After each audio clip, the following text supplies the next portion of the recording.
What up? It's your boy King Dal 225 live. I'm back live, baby.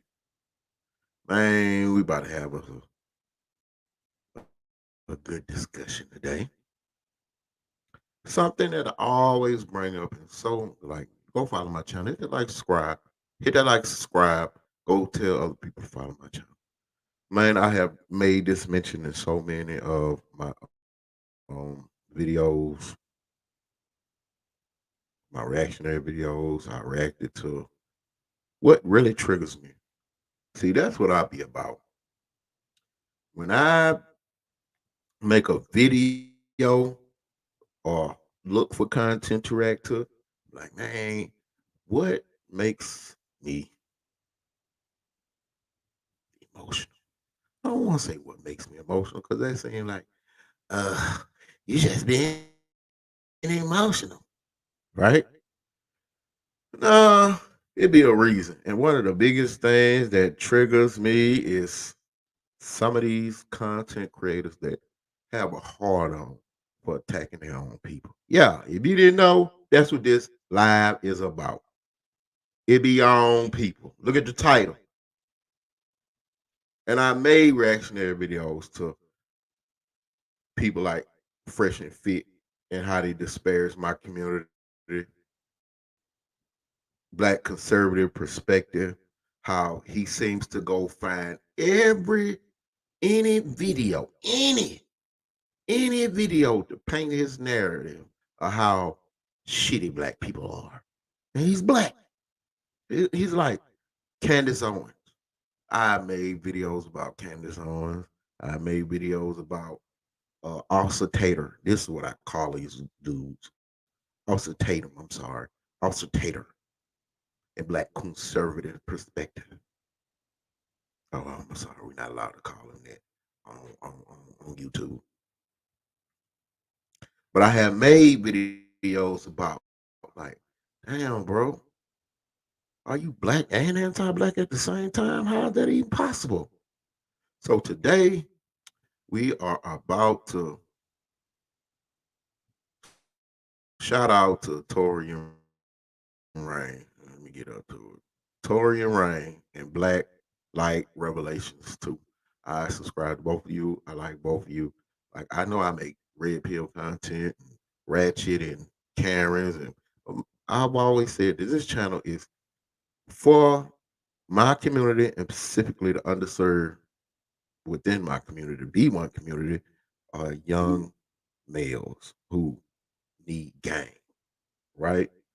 So my first and foremost always have been the welfare of my community. If I'm making critiques on red pill subjects because I see an issue within my community and it's red pillish, but I can't line myself with the whole red pill community because we need to talk about racism. Let's talk about that. Then we have discussion about uh men and women because I feel like the issues that we deal with in our community when it comes to men and women, when it comes to our lives, when it comes to how we act, all stems from shit that y'all did outside our community. Ain't all, ain't all, a large majority of it. Issues I got with my woman ain't just got to do with me. It got to do with your intervention. So we about to react and watch, you know, dealing with the inner within and outside, featuring, Tory Rain video. Because he said a lot of things that I have said on numerous occasions about these same F boys on numerous occasions. And I feel like as though they got a term called hate watching. I feel like I done did that buku time with Mr. Conservative Perspective and and and Officer Tater. Even Fresh and Fit, I roasted those dudes. Ooh, boom, Sheikah, you want a boom, Sheikah? Let's start this shit. Let's get to it. See if anybody following me yet. Pop up there.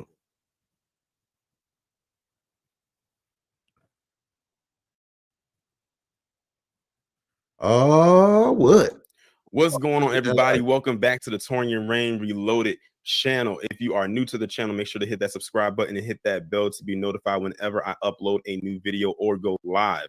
And as you can see, we are back with another collaboration. I know y'all didn't get one last month. Things happen. It is what it is, but we are back. And before we get into it, well, I mean, they already know who you are, but I just want to be polite. What's going on with y'all is Rob, Blacklight Revelations. Shout out to the I Feel Nothing family. You know, deserves it. And shout out to Torian's subscribers for recommending this content to us. Most definitely. Most definitely. And Rob, I think I had told you in one of your chats that there was somebody who I met at the expo who asked me, when were we doing another collab? Like literally, people be asking about you. I think they asked about you when I was at the rally as well. But they asked y'all need about you at the collab expo, just saying when we was doing another collab. And then I said, Rob, we need to get this collab because the streets is talking. The streets is talking. Yeah, they got some requests, and this one that we're doing today has come very highly requested for a while now. Now, as many of y'all know, me and Rob always, when we do collabs, a lot of the times the main target is Fakem because he's such an easy person to roast. So easy. Honestly, anyone we go after is easy to roast, to be quite honest, because their talking points are almost all the same.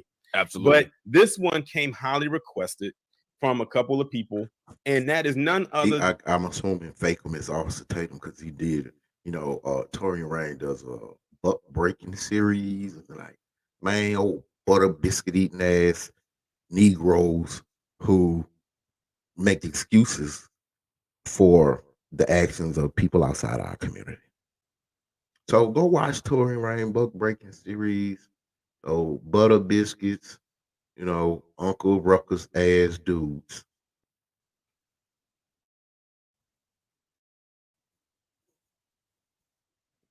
Than Greg Foreman, aka the Black Conservative Perspective. Yes, y'all are finally getting what y'all been asking for like the last couple of months since we've been starting to do these, I guess you can say, these monthly collabs. He said Greg Foreman, dun dun dun. Oh my God.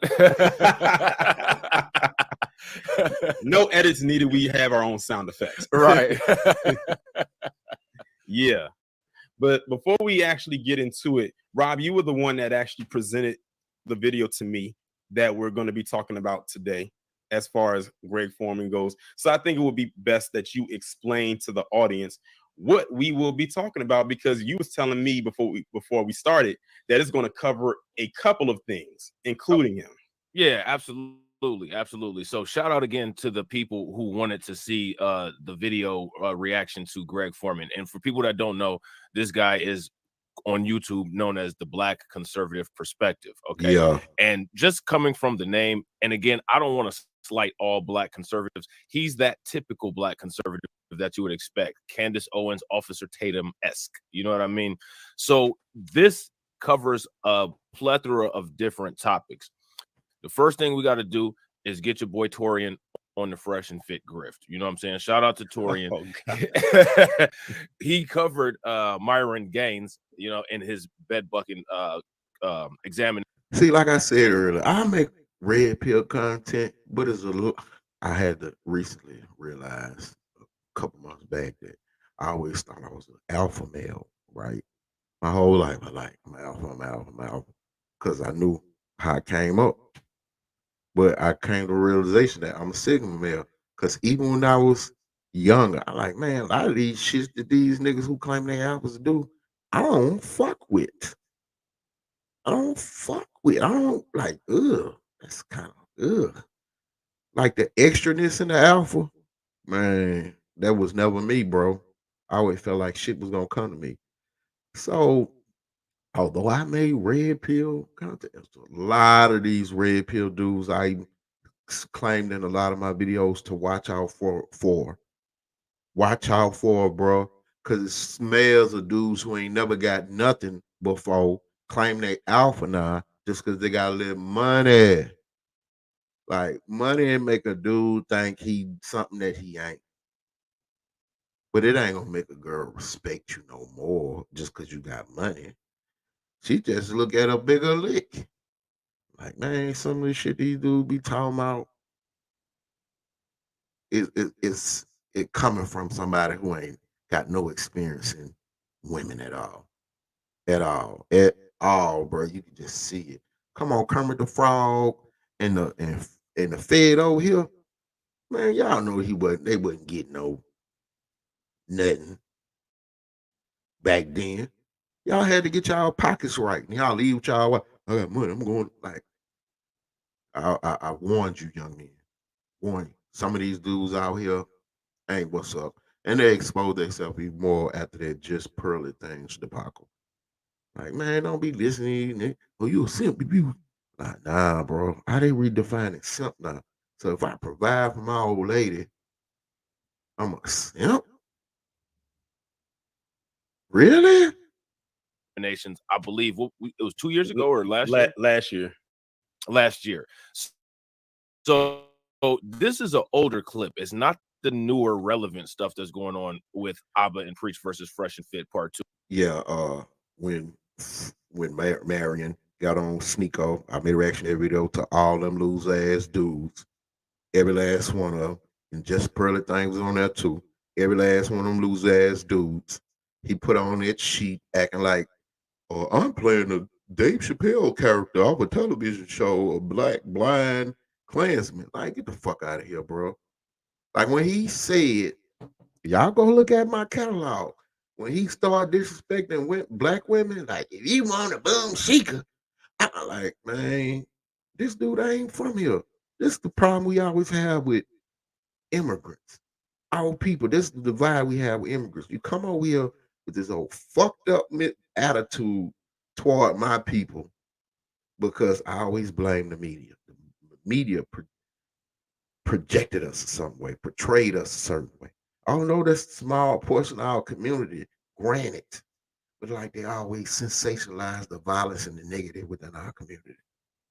Oh, you just rappers, you treat your women like this and like, but you listen to my shit and you copy my swag and you wear our clothes and you covered our women. You come over here and talk about we lazy. We lazy. Why are you coming over here? Make your shit right. That's what we did. We shed blood and sacrifice to make America great. And you come your ass over here and tell us we ain't shit and lazy. After 400 years of progress, you get to the end, you get to the finish line. After we done built the stadium and the track, you get to the finish line. You ain't even run the race. And then get that busy black. Y'all lazy. Fuck wrong with y'all. Whoa, partner, take your ass over there and do what we did over here. Go back home. Don't be disrespectful, bro. Like I want a worldwide brotherhood with all people. I ain't gonna say I don't like that word, people of color. People in the African diaspora, okay? Because this black and brown coalition shit, correlations, that shit ain't we ain't fucking with that either. Y'all gonna have to prove to me y'all fucking with us. But I want my dream is always to have like a brotherhood, regardless of we're from Africa or America or the Caribbean islands. But I would not be disrespected from anybody. I don't give a fuck what their color is. So if you coming over here with this negative, stereotypical behavior toward my people, and I know they tell y'all don't stay away from us, don't mess with them people, they dangerous, all that. Let them tell it. But let's continue this shit.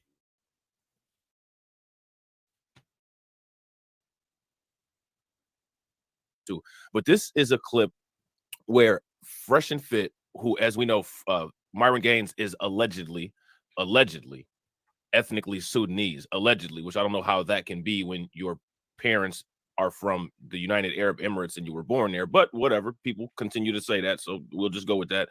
And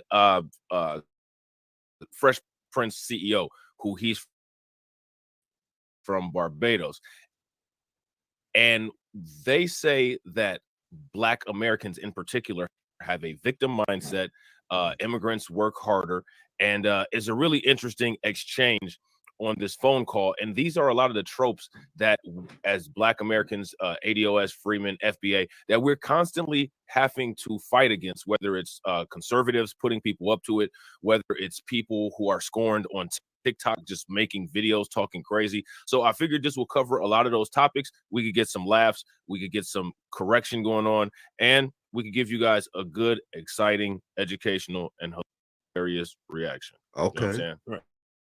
I'm with it. The interesting thing about this Clover is that, like Rob said, this was the bed bucking video that I did on Myron last year, and then I had posted up on Twitter a couple, like yesterday, from the day of us making this video, that I said Myron Gaines is a perfect example of why you don't have to be white to be a white supremacist. And my followers on Twitter, one of them has said, you need to do a bed bucking video. And I said, I already did one on him. And they said, you need a second entry. What's the odds that now this is the video falls in my lap? Right. That covers pretty much the same thing that I was talking about with him last year that got him entered last year. And he was an early entry too, because I remember, and you know what? And here's the crazy thing. I didn't even tell you this. It was around this time last year when he entered. It was in June, because I think that was around the time he made this video, because it says that this was posted 11 months ago. So it's coming up on a year. So it was posted. I know it was in June when I uploaded it. So it's like, I don't know if the universe is like in alignment right now. Wow, that's wild. Yeah, because initially this wasn't even a video we were going to do. It was going to be a whole different video on a whole nother subject. Yeah, but then if you guys want us to do that video, make sure you guys leave it in the comment section, because this is kind of on the fly. We kind of changed it at the last minute. I'm sure Torian probably does too. So if you guys are interested, make sure you guys let us know in the comment section. Yeah, I want to make sure that the speed is 1.25, right? I always want to make sure that's the speed. Yeah. I usually do 1.25. Okay, so let's go ahead and get started, and try not to cringe too much in the comment. Y'all, a lot of, what was that? Before you get started, if you think that this stuff is cringe right here, you should see their most recent antics for the people in the comment section. I think most people by now probably have already been aware of it. Oh man, because it's floating, like it's literally floating around everywhere now, and you know they put it on Rumble, yeah, so it wouldn't get caught up, you know, through YouTube. But the thing is, a lot of people who are just reacting to it are on YouTube. Yeah, and it's not many people read it on Rumble like that. Right. Well, because you know most of the people over there are all about that. They're about that life. Like they agree with that stuff. Of course. If you guys haven't seen, you guys really should take a look at what they were doing on Rumble on Sneako's stream. It literally just backs up everything that Torian probably said about Myron in the bed bucking examination times 100. Right. So let's go ahead and get into it. Like, we really got to get out of this victim mindset, because here's the thing. I'm telling y'all what the other races think about us, and they laugh behind the scenes. They ain't gonna tell you that though. You got to tell the uncomfortable truth. It ain't gonna be white people. I'll tell y'all right now. White people in the background, they laughing. Yo, these black guys, man. Oh, these black people, all they do is cry and complain. Oh, they're buying more Jordans. Oh, they're buying more designer. I don't like it. I mean, who that is? Somebody I follow on YouTube. He posted a question. Who has the right to say the N-word? And I posted, anybody within my community is allowed to say it. Everybody else outside of my community, I don't.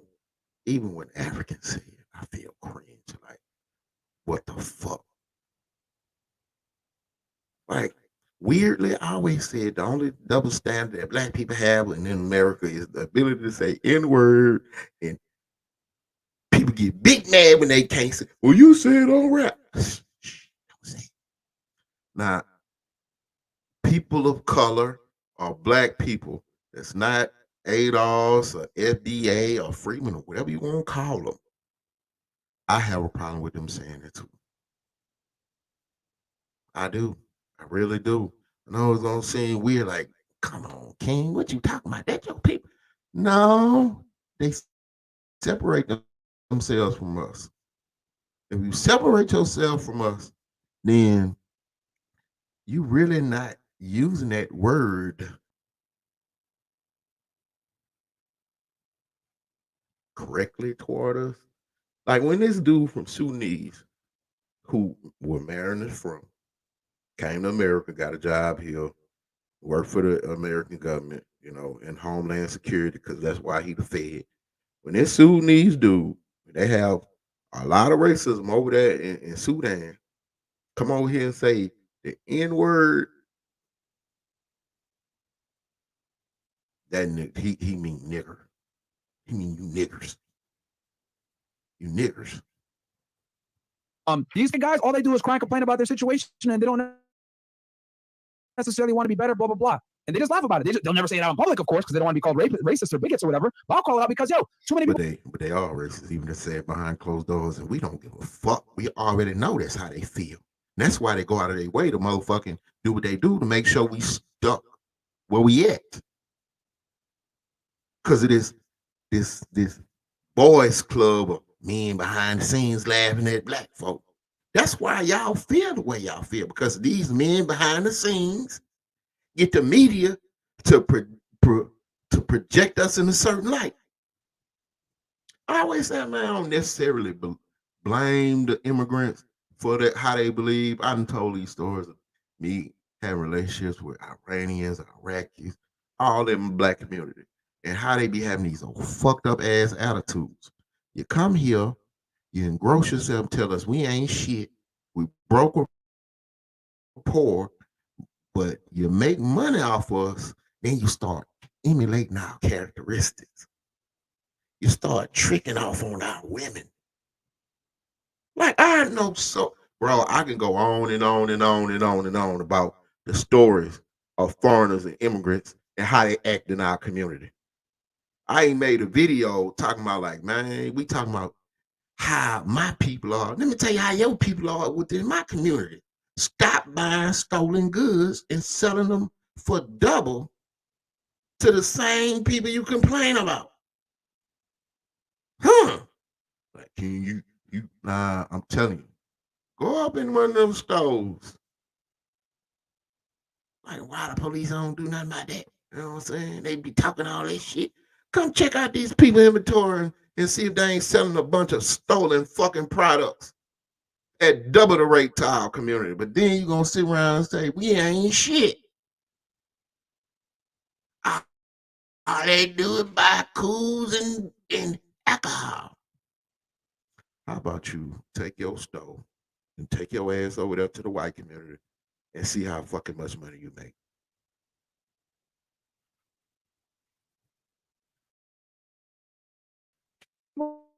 Have a victim mindset. I understand why a lot of people wish they could say, but they can't. All right, guys. So this will probably be one of the realest videos And that I there made. he is. This is black conservative perspective himself. I ain't know the dude's name was Greg something. He looked like a fucking Greg. On this channel. I doubt it. Right. I highly doubt it. Right. Considering, and let me, like, before we get into it, Rob, I think I had told you this before we even decided to do this video. This is probably like a couple weeks ago. When it came to doing Fakeum's roast sessions that we would do, it was so easy for me to just pick a video out and just talk about it. With him, yeah. It was so hard.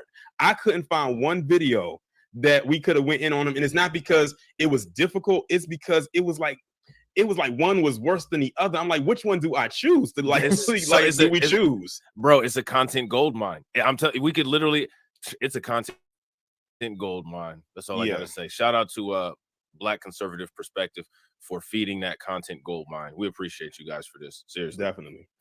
All right. Fuck that. And the reason why is because this video is about what foreign immigrants, specifically successful foreign immigrants who come to the United States, think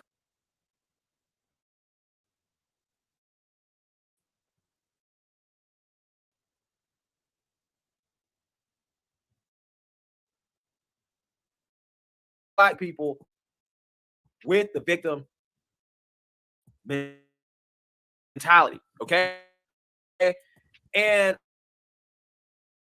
I'm gonna tell you, I have a lot, right? This reaction. You have a lot of friends. I have a lot of experience with, you know, immigrants too. Trust me. Whether they Iranians, Africans, Mexicans, have a lot of experience. I'm talking about close experiences. Close enough that they'll let their guard down and tell you how they really feel. Really feel. And I also told y'all the most gaslit person on this planet is the African American person. We got a victim mindset. You're lazy, you don't work. You don't want to work. I'm like, nah. My issue is I want to work for pennies on the dollar. That's what the immigrants come over here and do. They undercut the black market. I told y'all on plenty of occasions, like, stop going out there and marching for the rights of immigrants. Stop doing it because they are hurting you. This goddamn Democrats and Republicans are playing this 3-card money shell game with you. One hand, they talking about some, we need to protect jobs. We need to keep immigrants out. That's the conservative. Keep the immigrants out. But them the same motherfuckers who will hire illegal documents. Illegal immigrants, not documents. Illegal immigrants. And then go turn around and tell the world that the black man lazy, he don't want to work. No, you just hide all these illegals for 50 cents on the dollar. And I'm not going to do it for 50 cents on the dollar. I want a fair. So I don't have no problem with legal immigrants. Okay. You want to come over here, you want to be American, you want to pay your taxes, and you want, get a fair market, fair wage and shit. I'm all with it. But but it be us out there be talking about immigrant rights when that shit directly affects our fucking community and our economy. They ain't shipping no immigrants to the white neighborhoods in Chicago. And the Democrats and Republicans are thinking about replacing black votes with more friendly people. Oh, y'all gonna be like, man, that's some extremist ideas. I'm telling you what I know and what I see. Like my cousin lady, Flora, we do construction. I'm telling you, they underbid us.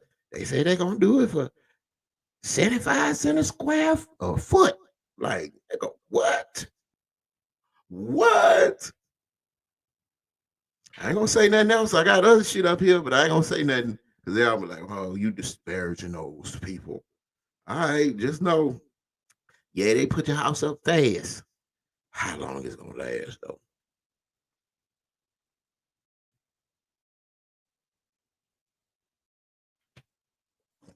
Look at Kermit the Frog. I'm doing here is to Fresh and Fit, specifically this rant that Myron of Fresh and Fit is going to go on, is 100% true in regards to what foreign immigrants, specifically, again, the successful ones, think about black people and the victimhood mentality. Okay. You want to know what's so crazy?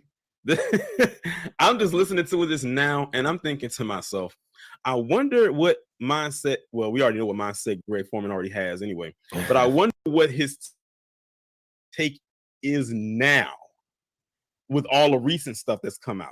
Mind y'all, to those who are looking at this video, I'm tell you what he gonna do. He gonna do that old goof ass laugh and smile and tap dance and make excuses for their actions. That's what he gonna do. That's what he been doing. Like, bro, you're a goofy. You're a fucking goofy, bro. Like, I'm not gonna send y'all over to his channel. Fuck his channel, okay? But he's a problem for my community. He's a very problematic black man, bro. He's an embarrassment. And a lot of them other dudes, bro. I'm telling you, when I be getting triggered, I'm like, I be hearing some of the shit they be saying, bro. Like, they talk about police brutality. That's Officer Tater. They talk about police brutality. It's just comply. Them people ain't did nothing. All right, bro. You sound like Uncle Ruckus at the garden party. Don't trust them Muppety niggers over there. That's how they be sounding, bro. And this should be fucking with me. This is a video that he made almost exactly a year ago. It was 11 months ago. when he made this video. I would like to know what he thinks about Myron now with he ain't gonna say everything that. that we've seen so far in all of his antics. Like, he literally blew the lid off. Like, he let people know who he is. Yeah, absolutely. There's no, and it's funny because the stream that they did the first initial stream that they did where they exposed all this is called The Emperor Has No Clothes, The Empire Strikes Back, or something like that. So literally there's no question about anything about how Myron is now. Honestly, I don't think that Greg Foreman will make a video even addressing that at all, because that tends to be the pattern of how these people react when and that's the pattern. That's the pattern for the Candace Owens. June too stupid and ghetto. Just leave us alone and go have a nice relationship with your white husband. Just leave us the fuck alone. If you don't want to celebrate Juneteenth, don't. Austin Tatum. Man, we want to reform police. What about Chicago? Always this whataboutism. What about Chicago? These people go out of their way to go through hundreds of videos just to find the few that make us look bad, to prove their point, to push their narrative, to appease their paymasters. I've said this on numerous occasions. I've been stopped subscribe. I don't subscribe to none of these dudes. If you show me the smallest amount of disloyalty, especially when it comes to my community, I don't fuck with you. I think we need to start implementing a banishment. Like, oh, okay, you don't want to fuck with us, but we don't fuck with you no more. And that's across the board. You can't do no business with us. We're not going to watch you. Only thing you're going to make money off of, you probably going to make a lot of it. Because I've told y'all this on many occasions too. It is big business to be disrespectful to my community. You still can talk shit about us and I get canceled. It's big business. So yeah, they gonna go on these what's this dude name? Daily Wire dude. Ben Shapiro networks and talk shit about us, and Anton Daniels, he another one of them dudes. Go on Dr. Phil, talk about some poor people don't need to have no babies. Imagine somebody with 8 kids and one of them, what they call it, bonnets on the head. I'm against this is shit Anton Daniels say. I'm against reparations. In fact, I wish they had a committee. I say, nah, you niggas owe us. All right, bro. How this dude from one of the blackest cities in America and one of the darkest dudes out here hate his people so much. So much anti-blackness be coming across this shit, bro. It's weird. I made a video talking about some black people need to unite and be more together like other, communities. The alphabet community and the, Jewish community. Man, that shit got bad. I wasn't even talking negative about no community. I'm like, man, if somebody disrespect us, we need to move like these communities move. Nothing need to be said. But instead, what happens is, if somebody says something about us, if we stand up for ourselves, half the community gonna fight amongst the other half. That's the whole premise of the whole video. Like, the other communities don't do that. You say something about them, they link up and be on one accord. Nah, we're not taking that shit, bro. Nah, we're not taking that shit. But you say something about the black community, half of them stand up, the other half argue with the ones who stand up.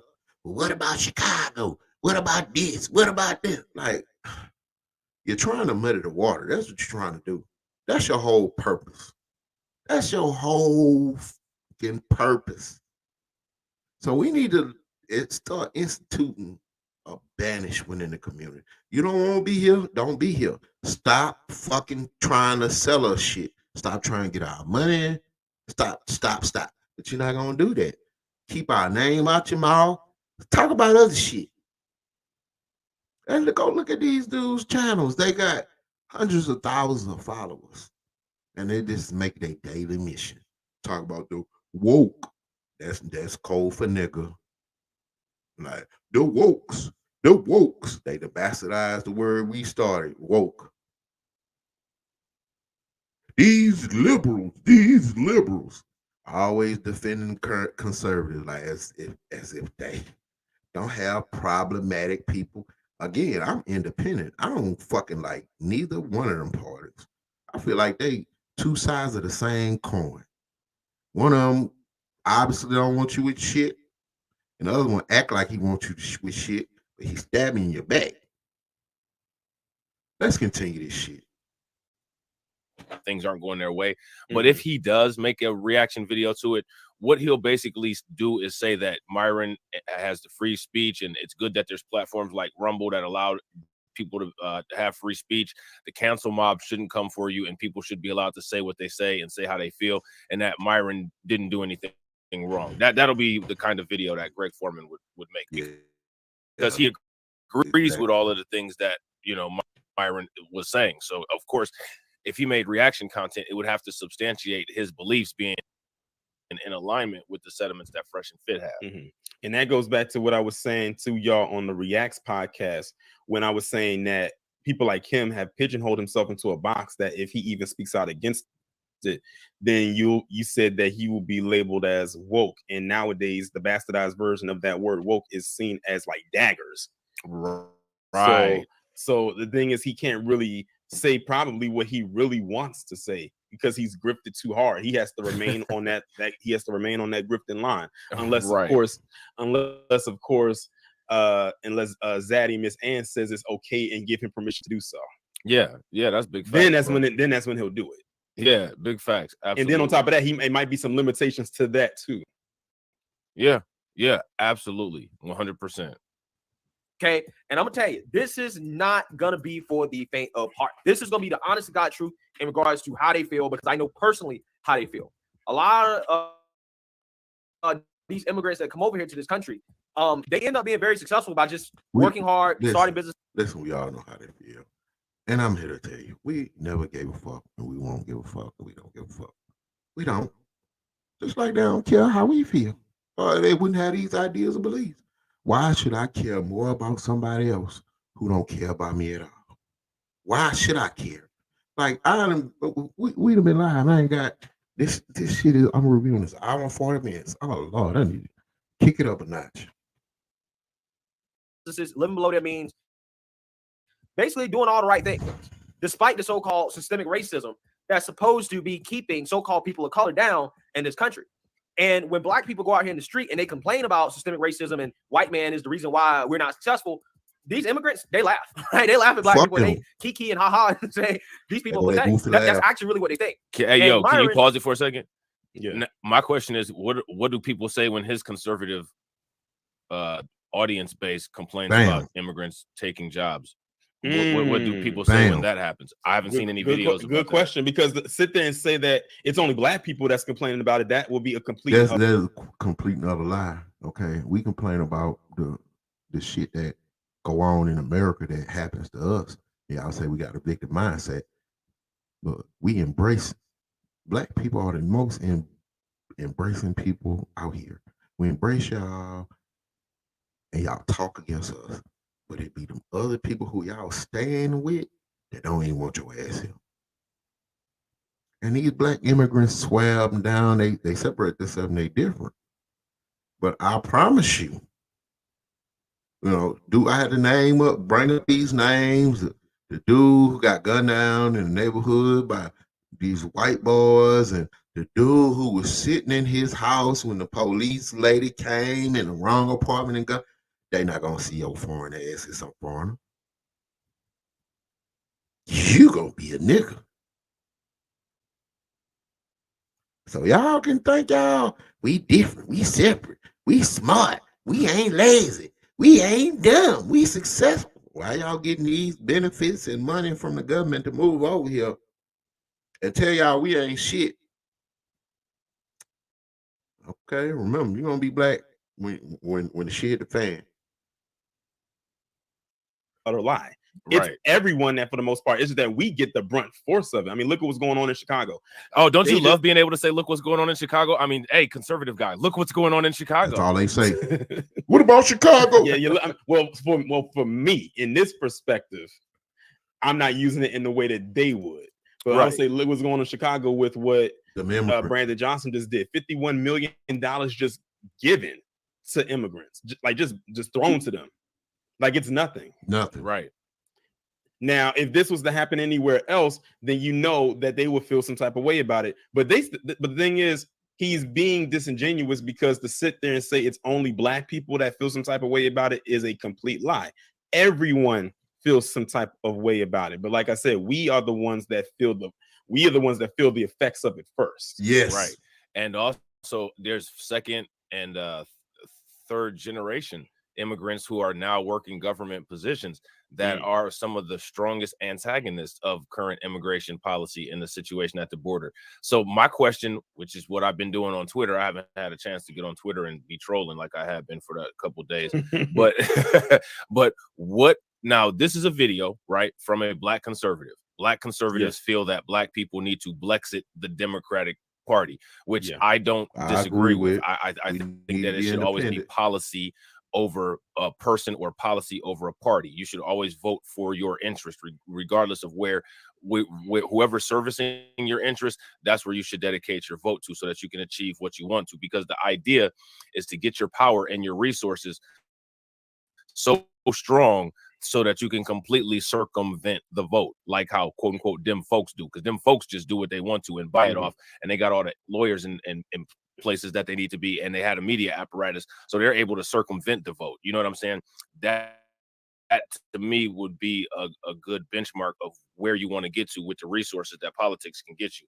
So my question would be, with this video, what kind of outreach did this video do that would encourage black people to drop what they're doing and start shopping Republican candidates? Yeah, and that goes back to the point that you've been making over the last couple of days, especially on Twitter, when you said, what have the black conservatives in particular provided or brought to the table for that party as far as bringing people over? Right. Nothing that I've seen so far. Right. Nothing. Yeah, absolutely. So what they're doing is these black conservatives are telling black people how dumb they are for not being conservative. Oh yeah, I got another nickname for him too. I call him Tap Dancing Toby. Yeah, I forgot about that one. Oh, Tap Dancing Toby. While demeaning and degrading black people, as if that's going to somehow bridge the gap and convince black people that's the side of the fence they need to be on. I'm just not sure how that's a high IQ or effective strategy. Right. And I've always said that if it wasn't for people like Greg Foreman and his ilk, and there's a lot of them that fall in that category, there's a lot of then it would be probably more black people that would want to go over there. But it's the fact that you have people like that. There's a lot of black people who have common sense who do not want to have that mindset or are not of that mindset. It's like, damn, I have to drop all types of morality just to squeeze in where I can fit in, and then I barely have any space. Right. And I'm just getting crumbs. Like, it's not. That's not working. That's not a good strategy. Right. Yeah, I agree. Who is Sudanese? This guy is not Myron. This is fresh. He's from Barbados or something like that. But Myron, who's Sudanese, this guy right here, he's gonna tell the honest to God truth about how, again, foreign immigrants feel about black people with the victim mentality. Okay, and I'm just. But then when they get victimized, they over here want us to march for their ass. Black Lives Matter, man. Like, I can't stand them sometimes, black folk. I'm one of you when it's convenient, but I ain't one of you when it's convenient for me. Like, nah, bro. We don't give a fuck. Why y'all over here? Why y'all here? Here to say what he's saying is 100%. Isn't it interesting how it's always the truth about us? If it's in a negative connotation, it's always the truth. Right. And here's another truth. Most immigrants that come over to the United States are actual victims of some type of trauma or of some type of they seek asylum here. So They these running. are people who are actual victims coming to the United States who are actually having an issue with people here who are generational victims of the way that the country was constructed. So Right. what they're doing is they're leaving us. See, like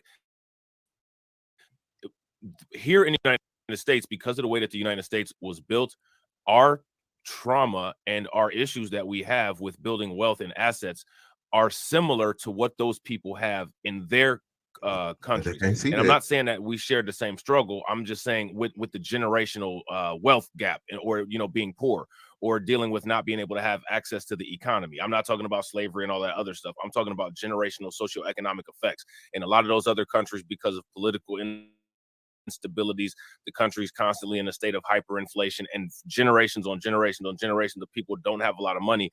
And sometimes there's one or two families or a rich dictator, a rich tyrant that has a lot of money. So because they're locked into that poor class where they are, they go for a reset.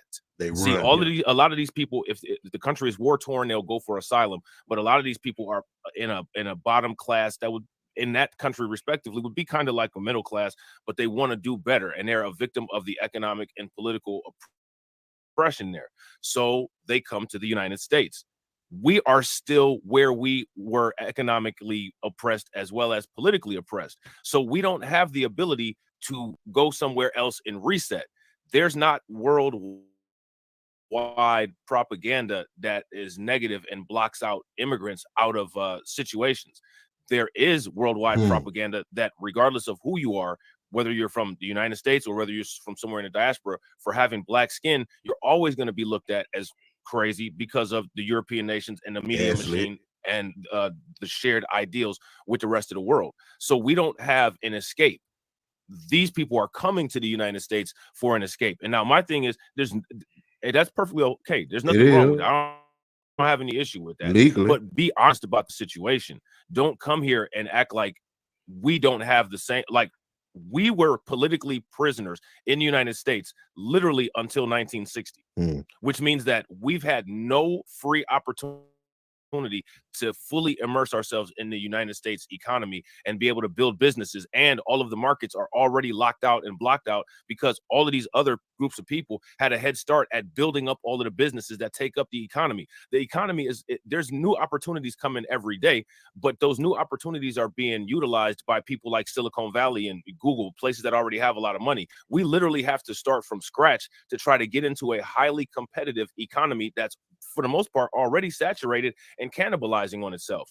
It's easier for people to come to the United States and get assistance and help and have litigation and laws from the government that facilitate their ease of assimilation and integration into the country than it is for people who have generational economic oppression to try to build wealth, because we're still catching up from past generations. Does that make sense, or am I going on a tangent? Yeah, I completely understand you.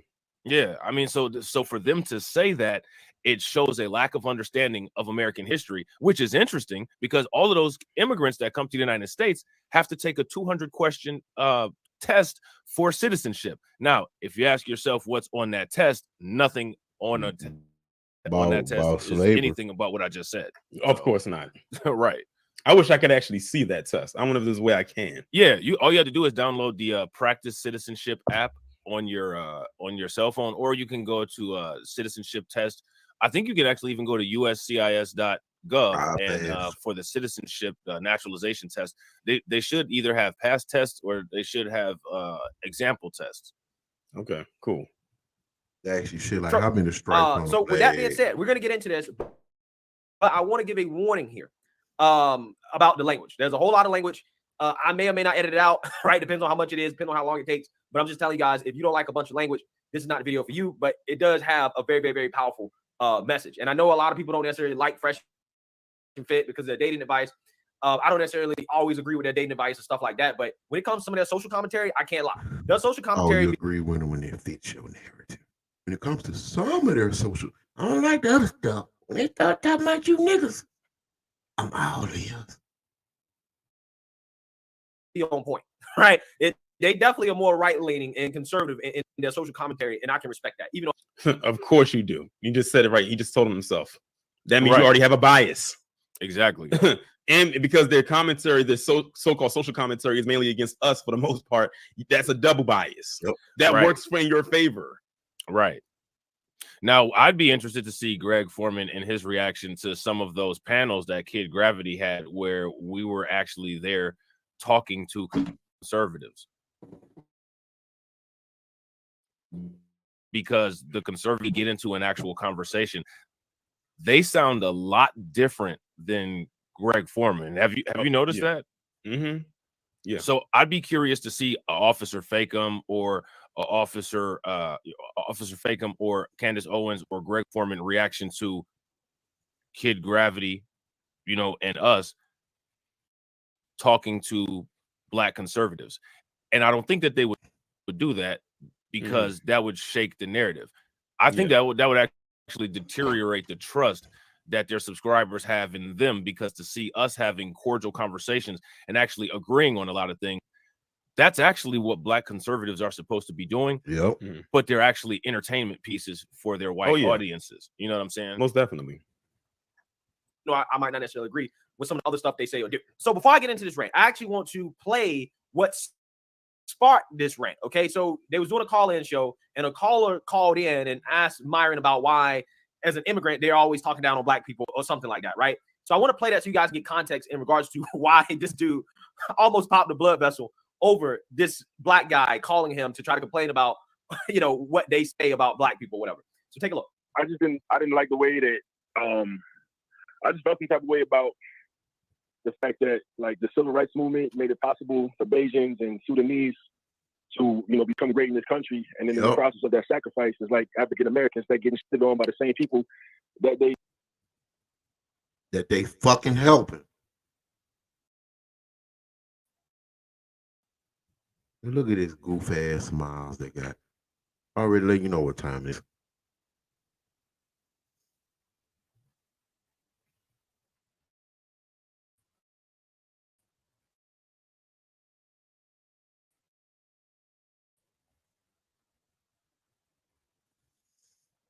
There we go. Yeah, you're funny, bro. When did we ever fund the civil rights movement or anybody that helped He's trolling. people achieve equality in the United States? You Literally trolling, every bro. single time you talk about FBA. And you heard the way that they already started laughing, like the minute that the guy just started to slightly mention what his gripe was. That means they already was ready to go in. They go They that already took big it as a joke. mindset. Yep. But we're supposed to be Yep. like so welcoming. Yep. Y'all, this is a small part as in why I say I feel nothing.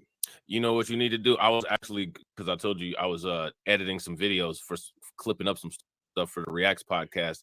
And when you said because you were on the villainy arc, I was like, that's a good idea for like a series that like we should do. Mhm.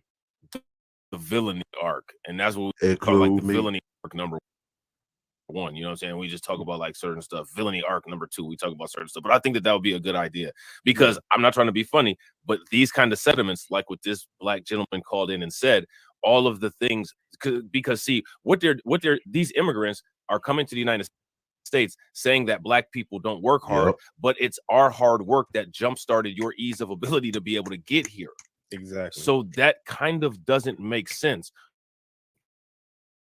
Who are you talking about? Who the you know what I'm fuck are saying? you talking So about? it's the benefit other people, and other people don't show grace and appreciation.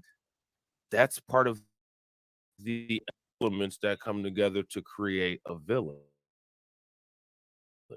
Yep. Exactly. I mean, the narrative is, y'all talk about just the amount of African American inventors, the fact that we had our hands on literally every genre of music.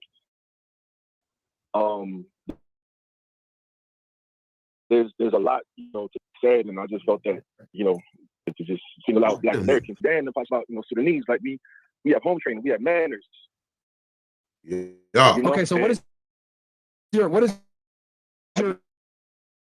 issue in particular? Because I mean, your civil rights movement was like that motherfucker just call you a manner, and it is. It's very correct. Y'all come over here to our home and disrespect us, laughing like these niggas lazy. These niggas put in work for you, come over here and have it easy. Why you running from your country instead of fixing it? Instead of you standing there and fixing it, no, you come here because it's easy over there. It's the land of milk and honey. Who fucking collected the honey and milked the motherfucking cows? I'm asking you a question. Who? It's us, the ones with the victim mind state, right? The lazy ones. Okay. Never insulted anyone that was involved with civil rights or any of that. Yeah, actually they did. Actually they did, because the people who were involved with the civil rights movement were victims of racist oppression. Mhm. You literally said the issue with people having a victim mind state. You already know, Torian, it's that time. Let's play the game. Should we play the game? Let's just go ahead and submit to that point that Myron said. Let's just say that we all are victims. Okay, we all are victims. We didn't get civil rights laws on the books until 1960. You know what I'm saying? The country has, on the books, been a legally racist country with racism encouraged by the government for the majority of the time the United States has been in existence, in incorporation. So literally our entire existence here up until the 1960s, we have been victims of the United States. Down won't hear that. Mhm. If you're I mean, they talking would. about I mean, they victim- would know that if they actually, did the proper research. But we know they ain't Or gonna do that. actually care. Right. Period. So if we're talking about victim mentality, let's just say, sure, we have victim mentality. Why do we have victim mentality? Because we were victims of racist oppression here in the United States. And let me ask you a question. Things usually don't go away if they're not remedied, right? Exactly. So throughout generations, we've been generational victims here in the United States. What has the United States done to remedy any of those things? Not a damn thing. Not And you one. see, I'm doing that Black Massacre series. One of the recent episodes that I did was on Black Wall Street, and the anniversary just passed. Oh yeah, I got a spotlight there too. Also, Torian Rain. He does a Black Massacre series. I said I was gonna start doing reactionary videos too. And they have so many. When they talk about how lazy we is and this and that, the second we try to do something, it aggravates them. They're Black Wall Streeters. There's Tulsa, Oklahoma. They got a bunch of them series over there. A bunch of them. Like, I didn't realize they flooding communities. They had one community. I don't know if that was South Carolina, North Carolina, where the whole town was black. Even had black government officials. Like, oh, fuck that. We don't like that. Burned it down. Burned it down. But y'all wasn't here for that. That's shit that we had to struggle through. Y'all wasn't here for that. Your ass wasn't even here for the fucking the crack era or the crime bill. Your immigrant ass probably been locked up right next to us. Nope. You come over here and laugh and shit and play games and be disrespectful and dismissive toward us and our women. Fuck these guys. At the end of May and going into June, those people were supposed to receive reparations, and they never got it. Not the survivors or their descendants, and that was post-slavery. Right. Now, let's just say that somebody postponed these people's families' abilities to come to the United States. You mean to tell me that if your parents tried to come to the United States and it took so long, they passed away, next generation tried to come to the United States, took so long, they passed away, third generation came to the United States and they passed away. Now you're at the fourth generation and those people finally get over to the United States, and those people come to the United States and they're constantly complaining. It was difficult to get over here. We had all these litigations in immigration, and it was just so hard to get over here. And it's like, hey, stop being a victim. Your parents should have just came over here. Nothing was stopping them. Why didn't they come? You came. They could have came too. So we're not taking into consideration all of the tries and all of the fails and nothing that was done to assist the ease of access. But that's easy for them to do here because they come to the United States, and the only restrictions that they have. Ain't Sudan at war right now with itself? Oh, they got a war in Sudan right now. Why don't you go help your fucking people out? Are the ones based in immigrations. We have literally lived through generational restrictions here in the United States. Oh, It really shouldn't be that difficult to understand. Literally, no one is saying that we still live in slavery. No one is saying that. You could make that argument, but when we're talking about things in a literal sense, nobody's saying that. All of these arguments and all of these rebuttals, in most cases, are rebuttals that are thought up by right-wing think tanks that are repeated often to make people believe that these are things that Black people are saying, but then they can never find citation to where Black people have actually said that kind of stuff, unless it's in a comedic sense, like something like Dave Chappelle or Chris Rock. You know what I'm saying? Yeah, and it's always truth in comedy. Absolutely, facts. You said that Black Americans are lazy, that they're soft, that they're getting their to put it in verbatim. Well, that is not verbatim because I never said all Black people are like that. I just said I said the Black community likes to take on the victim mindset a lot of the times as to, civil injustices and use that as an excuse for why they're not where they want to be. So, hey, pause it real quick, Torian. Yeah, So bitch. my question is, the Black community is larger than just the United States. So are you using that same victim mentality because your countries that you're from are oppressed by European countries as well, and because of your victim mentality, you have to come to the United States? Like, is this is that how the Myron allegedly is a part of, and that Fresh Prince CEO is a part of? What are we talking about here? Which is true. Okay. You can't sit there and blame systematic racism and all these other stupid ass social buzzwords for why you're not where you want to be. You can't. Yeah, so I hope you guys get the gist of what provoked what, in my opinion, is a pretty epic rant. Let's get into it. Because I already know on Twitter. Well, Myron's not even Black because his parents weren't here in 1951 and they didn't suffer from the civil rights bullshit. Blah, blah, all that. Shut the fuck up, bro. Wait a minute. Civil rights So he just bullshit. said that he didn't do any of that. Civil rights Okay. bullshit, right? I think we was about to say the same thing. I'm Because look thinking at the what he shit, just same said shit. right there. Civil He- rights bullshit. When the man called in, he was saying how he was like talking down on Black people, specifically Black Americans, in the civil rights movement. Just literally less than a minute later, he starts to go on his rant and calls it the civil rights bullshit. Right. He didn't say civil rights movement. He called it civil rights bullshit, which means in his mind, that's what he sees it Bullshit. as, is BS. Yep. Right. And they wonder why We don't called fuck with tethers. y'all. Yep. Tethers. Right. Another And then word. they say that when we say that, it's for Tethers is non-FBA or ADOS or freeman, whatever you want to call yourself. It's descendants of African slave that dug it out and built America. These tethers come after the fact, attach themselves to us, but separate themselves to us. Again, they want to be one of us when it's convenient, and they want to separate themselves when it isn't convenient. Well, I'm different. I'm this. But hey, brother, stay your pussy ass over there, boy. Stay where you at. That's all we be asking for. Leave us the fuck alone. We got victim mindset. And I ain't saying we ain't got issues with our community that we need to fix. But nah, son, we're not going for that bullshit. no reason, and it's simply us he being just xenophobic. gave us a reason to say that and call him one. Yeah. Biggest facts. Because let me tell y'all something. When the police or the men or the white people come, they're not going to pull up on me like, hey, listen, excuse me, sir. Were your parents here in the 1800s during times of slavery? Okay. No. Okay. Were you, did anyone in your family march in the civil rights movement? No. Okay. All right. We're going to let you off. You're not really a Black guy. No, they don't care about that. But you stupid motherfuckers on Twitter, well, you're not really Black because on Ancestry.com, you only get back at 73% because you come from North Africa and you don't be in the Sub-Saharan. Shut the up. The same people that you cry about that are oppressors don't give a about all these other stupid ass little asterisks that you guys want to use to say, I'm more Black than you and I'm more Black than you. All you motherfuckers are doing are trying to sit there and say, well, I should be a victim more. I should be a victim more. That should be deserve to be a loser more. That's all I'm Wait. Somebody Who's just doing smack all his ass. Now, first off, Don't the go. vein popped up. I have to acknowledge that, his Shout little out to the vein vein. popped up right there. It wasn't there about 2 minutes ago, but it's there now.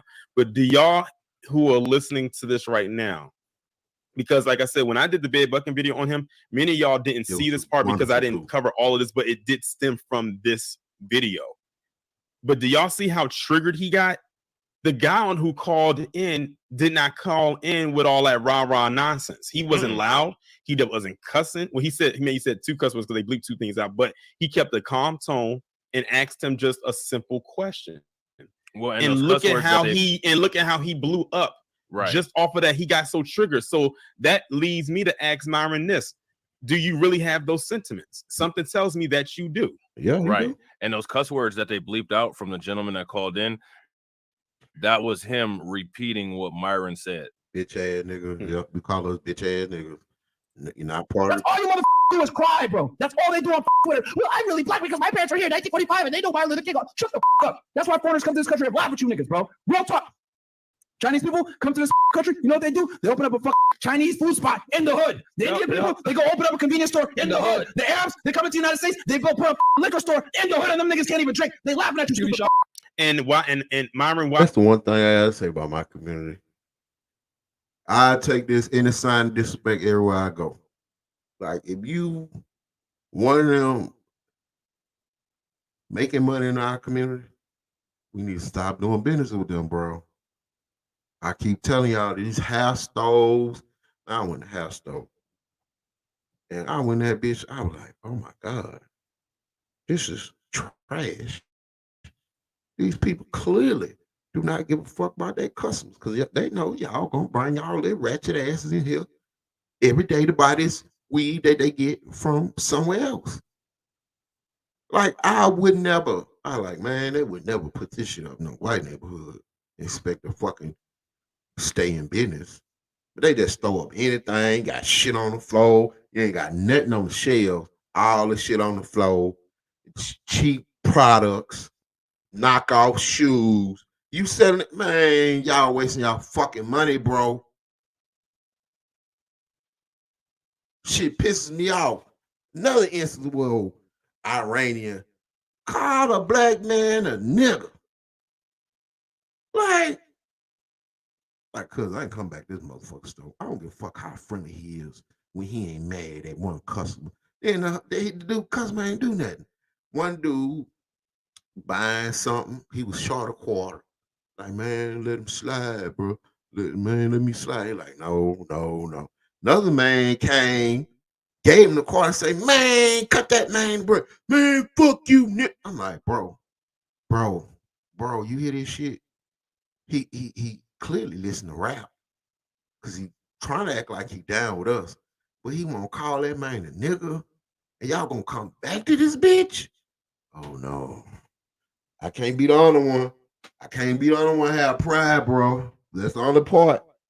Like, if you want motherfucker respect you, man, respect is not given. It's taken sometimes. And you ain't gotta beat a nigga upside the head. What I'm gonna do is collectively, we not gonna shop with you. You're not gonna send your money overseas. You're not gonna send it and take care of your family. You're not gonna, cause guess what? You're not gonna make no money. So take this tent, take this shop, take this building, take this business over there with the people that you want to be next to and see how they treat you. Instead of you staying over here making money off of us, being disrespectful, laughing. Man, we already know that's what they do. Why is that?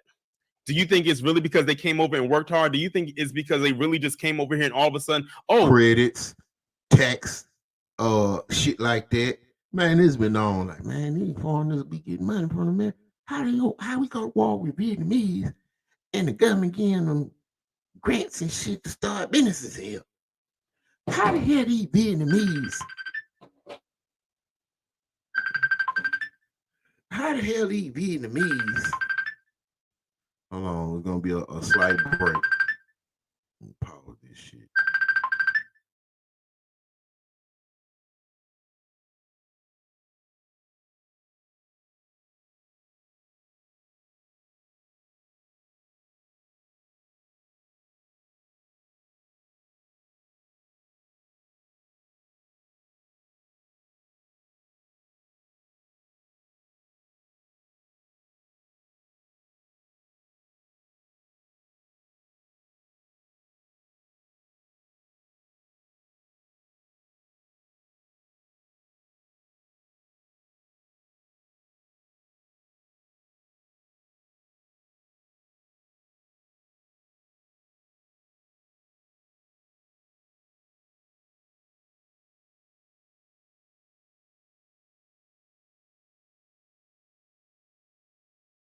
All right, break over with. Put this phone on mute.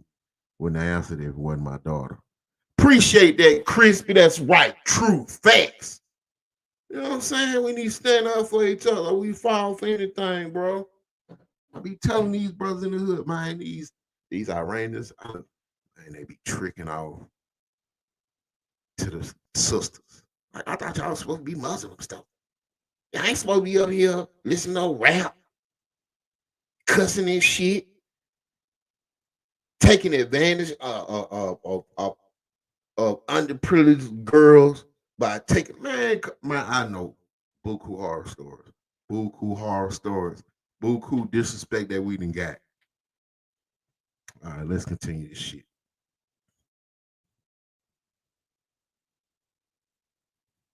We could just set up shop here. Do you think it was that simple?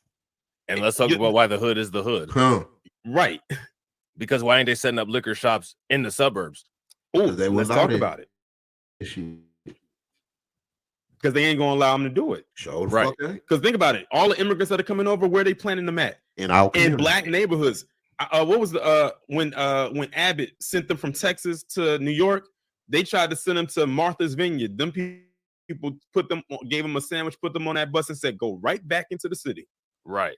You ain't He coming gave out them- here." And from what I hear, gave them $7,000, and all of them goddamn bought scooters. That's what I heard.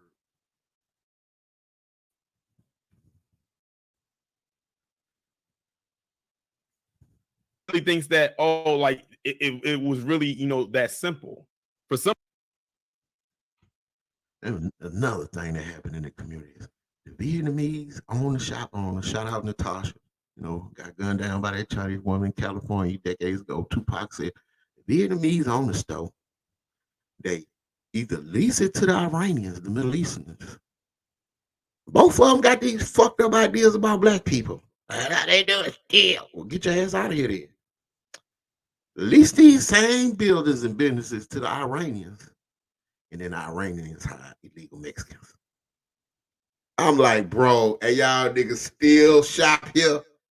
Like y'all still shop here?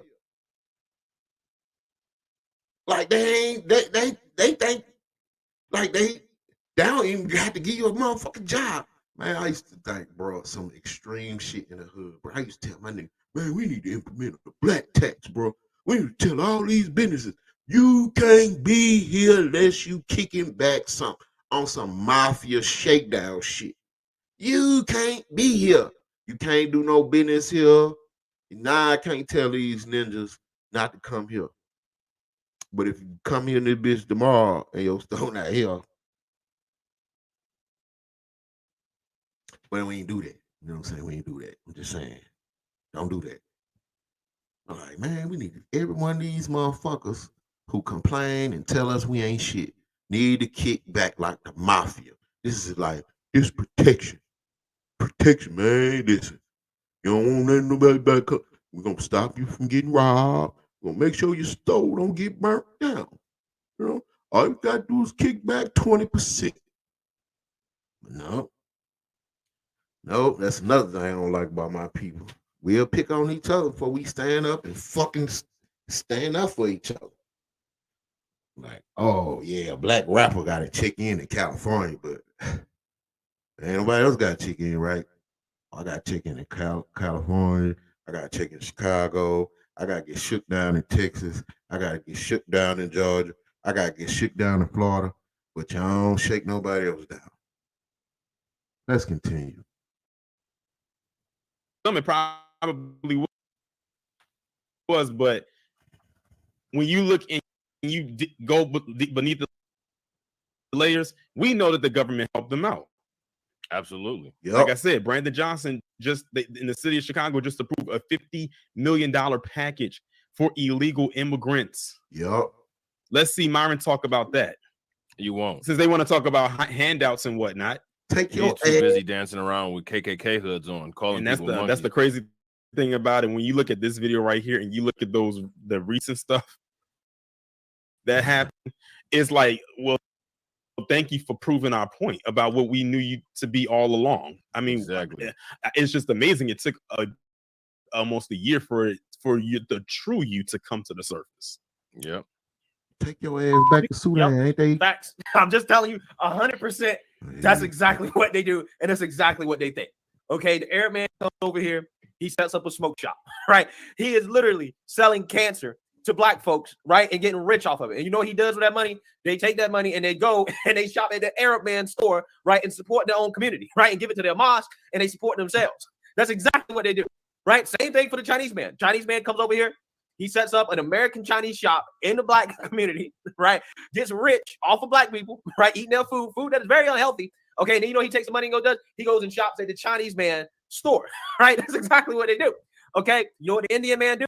The Indian man comes over here. He opens up. I wish that Greg Foreman can just get to his point without having to add that forceful, ugly ass laugh in between every time. Like, what is Lord. that? How many That's times? like, what is that? Well, you know what? Goddamn. Funny that he's mentioning. It's funny that he's mentioning this Powernomics group economics model, right? He said he said doing. But Greg, black conservative perspective, how many stores do you own in the black community? Like, that's one of the. I am hard on the wealthy within our community, right? Like, we shouldn't have a problem with the grocery stores, with the corner stores, where's the black businesses on? We are forced. Like, in my community, it's either dollar store or corner store, because it's a food desert. When I was in Baton Rouge, you got to go all the way across the city to go to Walmart or a grocery store. So I don't necessarily be angry at them for continuing to shop, because sometimes you're forced to go buy their stolen products at on marked up. I'm telling you this. I was gonna make a video on this shit. I don't complain about this shit to my cousin. Like, somebody go in the dollar store, peep what I'm saying, and go confirm it if I'm lying or not. Nah, it's not gonna be cigarettes, because that is heavily regulated in every state. You gotta stick on it. But anything else in that motherfucking store is a high probability, even alcohol, of being bought off the street. So I'm gonna give you this instance. I got this certain can in the dollar store that I like. It don't never be there. Never be there. Because somebody always going in there stealing it. Now, it's one or two people going in there stealing it. It's gonna be the bummy ass old dude. Or it's gonna be who I always talk about, the women, the boosters. The boosters.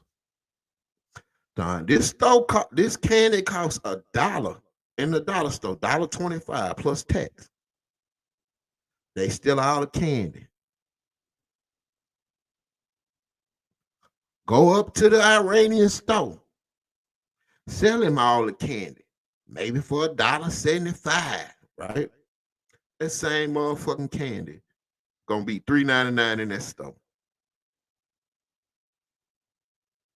That same fucking candy gonna be $3.99 in that store. I'm like, bro, look at this shit. I done seen them motherfuckers buy alcohol off the street. Like, you snitching. I don't consider snitching if I ain't snitching on my people. I don't give a fuck. I tell on somebody else. I done seen their ass buying alcohol, marking it up.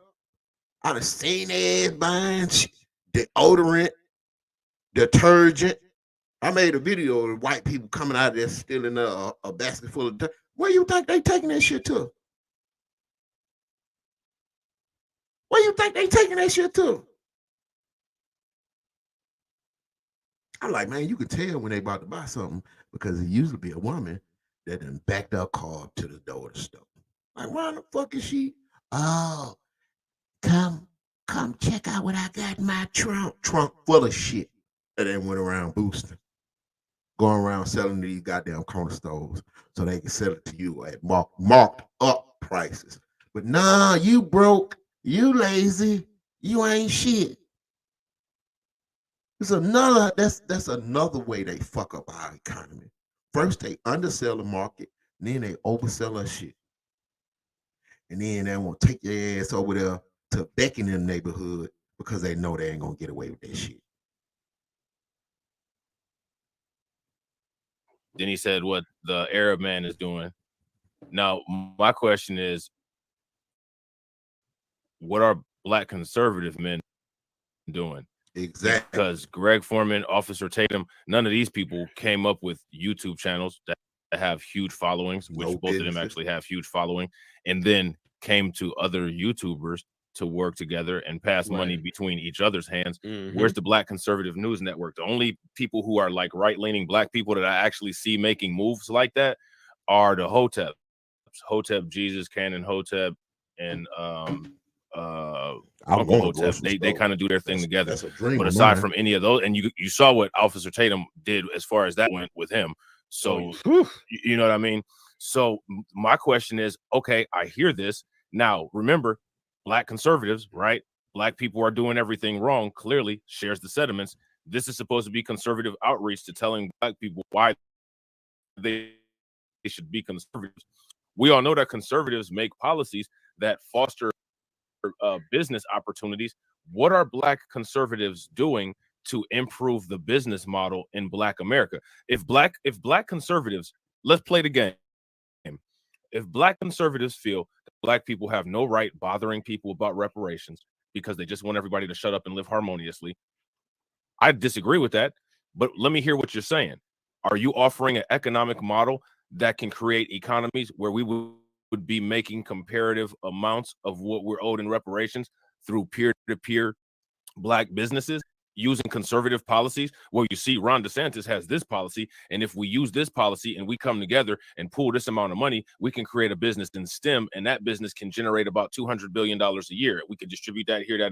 Are the black conservatives doing that? Are they are they packaging that as a presentation for black people to say this is why you should be a part of the conservatives? Because we don't feel that the United States will ever be able to pay reparations, but we feel that we can utilize conservative policies to generate a comparative amount of revenue to reparations through black businesses that would be able to improve the racial wealth gap. No, they're not saying any of that. So my question is, again, what is their purpose aside from trolling black people? Exactly. And the thing is, even if they was to like, let's say, try to do that, all their mission is basically they literally act like a recruitment. You know how when the army tries to recruit people to go into the military, you know, in different branches, that's basically all they're doing. That's their purpose and nothing else. They just want black faces there to say, hey, we got black people on our side. F you Democrats. That's really all they're there for. That is all that all they are there for. Because really, when you think about it, you know how when it comes to the topic of reparations, and I'm glad you brought it up, they always say how the left is, you know, they stop trying to give black people handouts. I said, first off, they don't want to give us reparations either, just like y'all don't either. Exactly. So I don't know why y'all keep thinking that this side is giving us. I'm like, what publication have you been reading that says that the quote unquote left is about to just divvy out these checks to foundational black Americans in this amount of money? We still fighting to get that to go through. Right. So I'm trying to figure out where is this coming from. I can't take either side seriously, because if you just sit down, like close your eyes and let them talk, they sound the same. The verbiage may be a little bit different, but when you cipher through what they're saying, it's the same thing. Oh yeah, absolutely. Absolutely, bro. Up a gas station, right? Or some hotels. Indians love hotels too. Gas stations and hotels. Indians love those. They do either one of those. And guess what? They set up shop in the hood, right? And they make money on black folks. You know what they do with that money? They take that money and then they go shop at the Indian man store, right? And hey, they support their own community. That's what they do, okay? And they don't have the victim mind, right? Because they're more focused on starting businesses. My thing is how do you know what mindset they have? They think that just because anyone comes over and they can start a business, that they don't have a victim mindset. How would you know? You're not there. Right. It's the craziest thing. Like it's like, do you live with them? Do you know what they be going through? Most likely not. Right. And they're not immigrating their successful businesses here to the United States. These people aren't people that are multinational corporation moguls in these other countries, and they say, let's export this business unit to the United States. That's not what's happening. These people are refugees and asylum seekers that are coming here because, again, they are actual victims. That's not taken away from their experience. I'm just saying they're actual victims victims. So again, so actual victims have actual victim mind state because they're victim states. And here in the United States, the situation is different than what they're dealing with in their country. And because the environment is favorable to them here in the United States, they are able to utilize that favorable environment. And what I'm saying, like, literally nobody's saying that. What we're saying is that there's multiple different environments here in the United States. And the environment for us isn't being smart with their money and doing what they need to do to be successful despite the so-called systemic racism. That's why you don't see them really complaining about all that much, because they just out-compete, right? That's literally their mentality, okay? These same people, if you notice, right, and specifically when it comes to, Chinese people, Asian people, when it comes to school, they don't let their kids go to school and take out loans and go to college to major in something silly like women's studies or gender studies. They'll be shamed for that, right? Their kids will be shamed. They'll be kicked out of the family for that. Right? No. They got to go to school and do something that's going to make them a high income, right? They got to be a doctor. They got to be an engineer. They got to be a lawyer. They got to be an accountant. They got to be an investment banker. They got to be a private equity. That is the standard, right? And anything lower than that is unacceptable.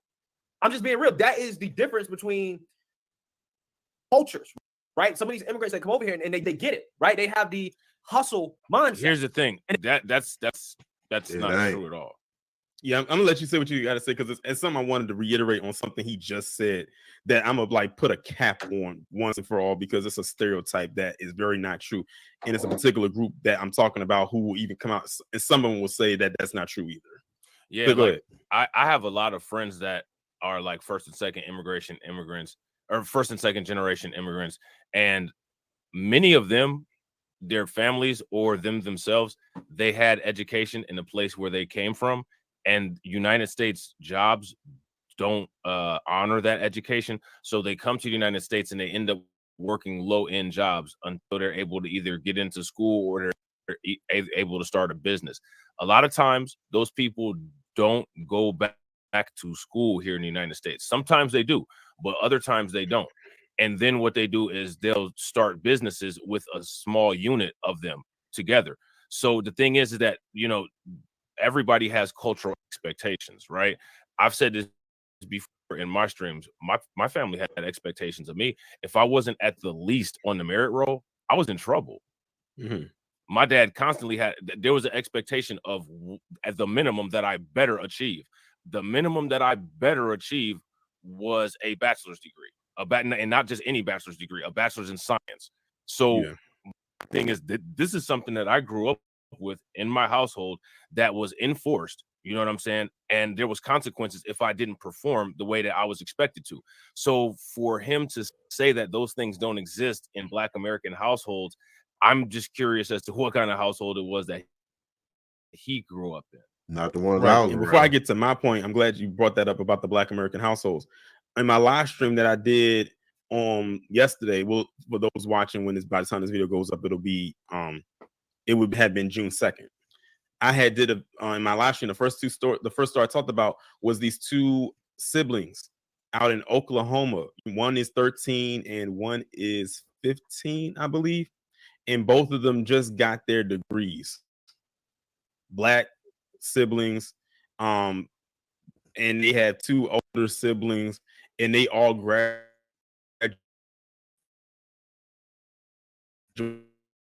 from the same college, I believe, on the same day. Wow. And their dad was the one that did like a home, and they literally became the two youngest siblings to graduate from that school ever. First it was the sister, but then her brother followed up behind her, and he's second youngest. So it's so many stories out there, and then it's so many stories out there where you hear about Black kids getting millions of dollars in scholarships. Yeah. Like Tom you in hear Louisiana. that, I'm getting to the point where like around this time when they're starting to get acceptance letters or scholarship. Kid, he got like $10 million Louisiana. worth of scholarships. I'm like, what? I'm like, Damn. damn. Yeah, I mean, I wouldn't even go to school. I'm gonna take that money and invest it into a business. Like I'm done. I graduated. You know what I'm saying?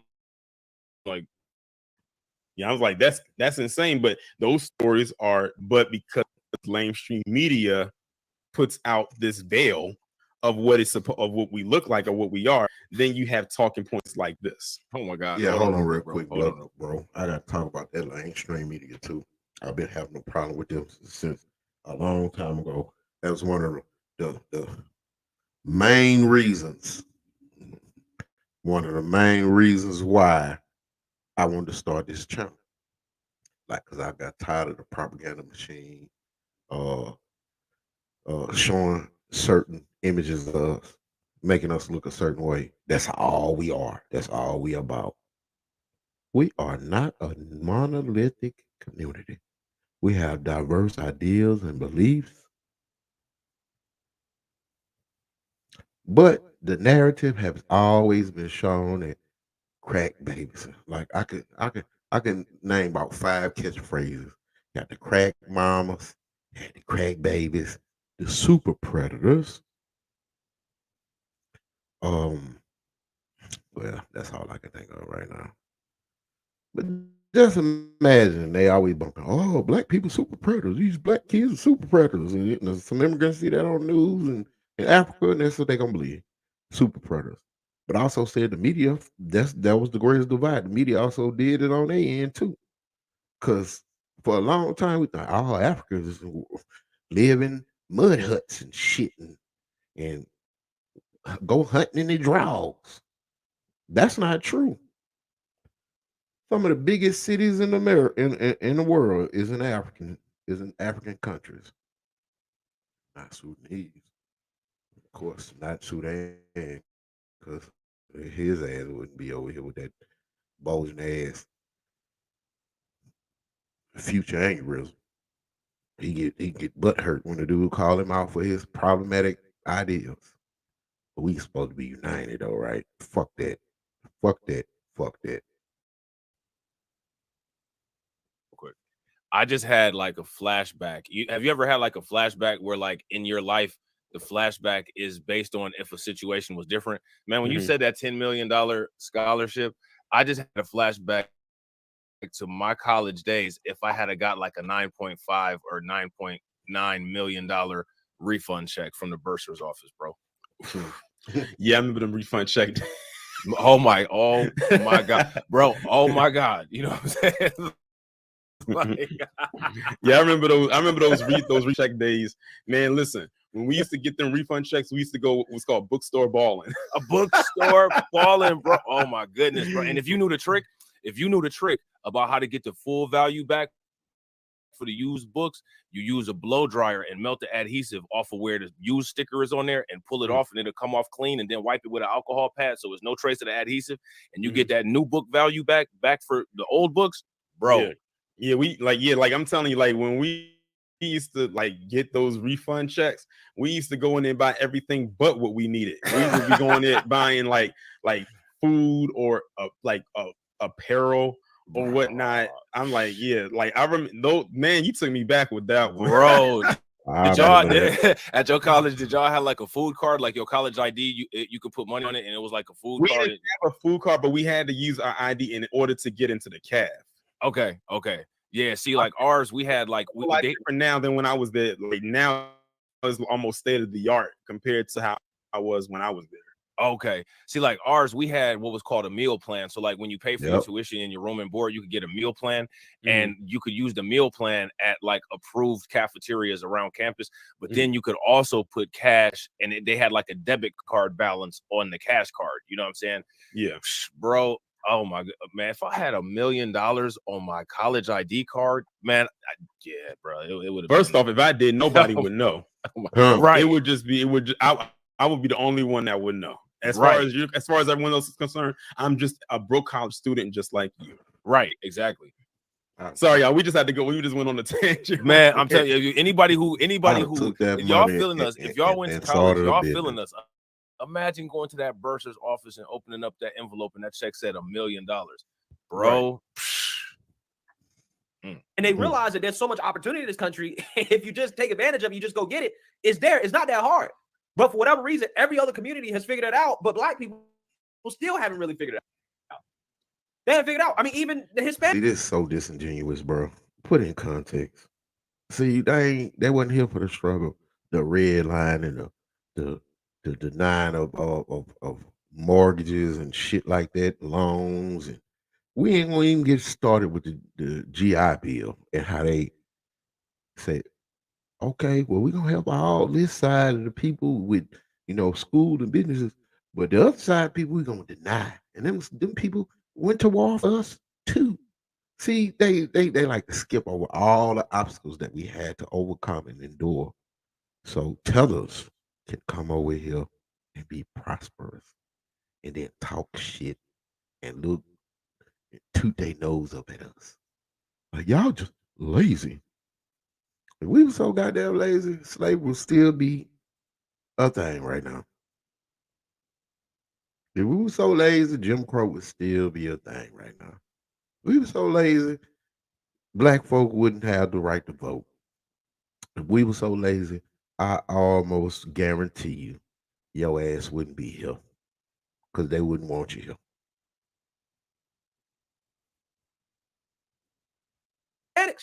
I mean, in every hood, or not every hood, in every city, there's a little Havana, right? Something like that, little Mexico.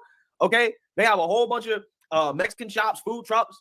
One thing I can say, they work hard. I'm not saying black. I don't see, that's another thing about these people, these black conservatives who go out their way to disrespect us. What are you doing? What businesses are you opening other than getting on camera and talking shit about us to get money from your paymasters? What are you doing? You being ultra selfish. You're not opening up no community center. You're not opening up no schools. You're not opening no grocery stores. That's like I said, that's one of my dreams. I feel like, man, I don't understand why ain't nobody open no grocery stores in black men. Because you ain't gonna make no money. Oh, but the Iranians in that corner stores making buku money. The Family Dollar, Dollar Tree, Dollar Store, they make buku money, right? But they got in your head that black folk ain't gonna, you can make money, black folk. Like number 2, 3 economy in the world because when we get dollars, we spend them. Facts. Facts. Why does white people know how to make money off black people? But black people in their head, they're like, I can't make no money off black folk. But you do. You do all the time. Black people don't. You know what's funny? Obviously, I got a question for you. How many of their little Havanas, little Mexicos have been burned down? None. I just had to laugh. But you understand that's killing me. Like, why you inserting this forced laugh after every word you Lord, say? Right. Bro, No. I hate that goddamn laugh too. When I hear that laugh, I'm like, oh, bro, that's Uncle Tom. That's Uncle Ruckus. Every time I hear him laugh, I didn't told this story about told this story about how I used to raise my daughter. About that nigga smile. Like, listen, baby girl. I don't like nigga smiles. Don't smile in my face when I'm serious. When serious time, don't chuckle, don't laugh, don't smile, because people will not take you seriously. No. We're not doing that here. We're not doing that. It's serious time. But ask because I ain't catch it. No, I was just saying, well, how come we don't have any of those? I don't know. Ask your subscriber base whose relatives in past generation burned them all down. Huh. That beat the mindset. That question. Oh no, not at all. No, that's woke. Can't ask that. That's Yeah. their woke. Woke liberals. A lot of black people in this country do work hard, but there's no other group of people that complains more than black people, even though all the opportunity in the world is there to be successful, especially at the individual level. But see, the problem is, I disagree with that too. White folk complain a lot. The privileged complain quite a bit. The privileged complain quite a bit.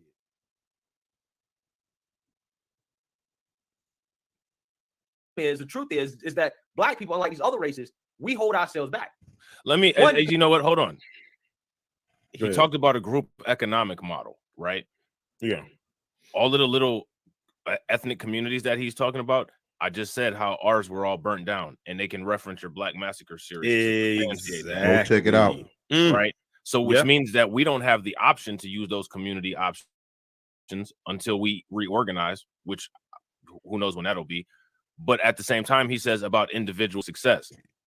Now, people cite individual successes all the time. Yeah. People literally think that we all have access to LeBron James's bank account. Mm-hmm. LeBron One of the more James is a recent ones I saw was billionaire. Tyler Perry. Right. Well, LeBron James is a billionaire. And you mean to tell me that racism still exists? I mean, again, anytime I hear somebody say that, I'm always like, Elon Musk is a billionaire. You mean to tell me that trailer parks still exist? Like, what are you talking about? You people are still Right. shooting meth and heroin into your arms, and Jeff Bezos has $1 billion. Like, why are you doing that? You all don't Exactly. share the wealth of those people. You might benefit from it because of a larger worldwide weave of interconnected global commerce, but you don't directly get direct deposits every time Tesla sells a vehicle. That's not how that works. Every time LeBron James signs a new contract, I don't get a $50,000 check deposit into my bank account. In a perfect world, that would be dope. But I mean, we don't live in a perfect world. Right. And it doesn't work that way. And like the thing is that it's never worked that way. It You know what doesn't it work. is? Go ahead. Pocket watching. I keep telling people, black people are some of the most pocket watch people on the planet. Yep. Like they always digging into LeBron James pockets or Tyler Perry or even Beyonce and Jay-Z, Floyd Mayweather, and so on and so forth. And then try to say that, well, they have all of this. Why can't you get it? Well, I'm you like, ain't do you got even know how hard some of them had to work to get to that point and then to have to maintain? And I said, that's not the story for every single person. Now, to use the people you use as an example, as far as like Jeff Bezos, Elon Musk, or Bill Gates, and so on and so forth, if we was to flip it on its head and use the talking points you use on us against you, using them as a benchmark or as a measuring stick, how would that make you feel? Right. I mean, we can do it. I mean, I have no problem doing that because, you know, I'll go toe to toe with the best of them. Right, exactly. You know what I always say? We can get, and the thing is that people don't want to have a conversation to where we can play the game because they're always going to come out on the wrong side of it, and they know that. That's why they have these closed loops of information and closed loops of fixed debates, so that these kind of issues are never allowed to surface. You know what I'm saying? Right. Because we're robbing and stealing and killing from each other, right? For example, I did a video. There it is. There's Chicago. What This about is Chicago?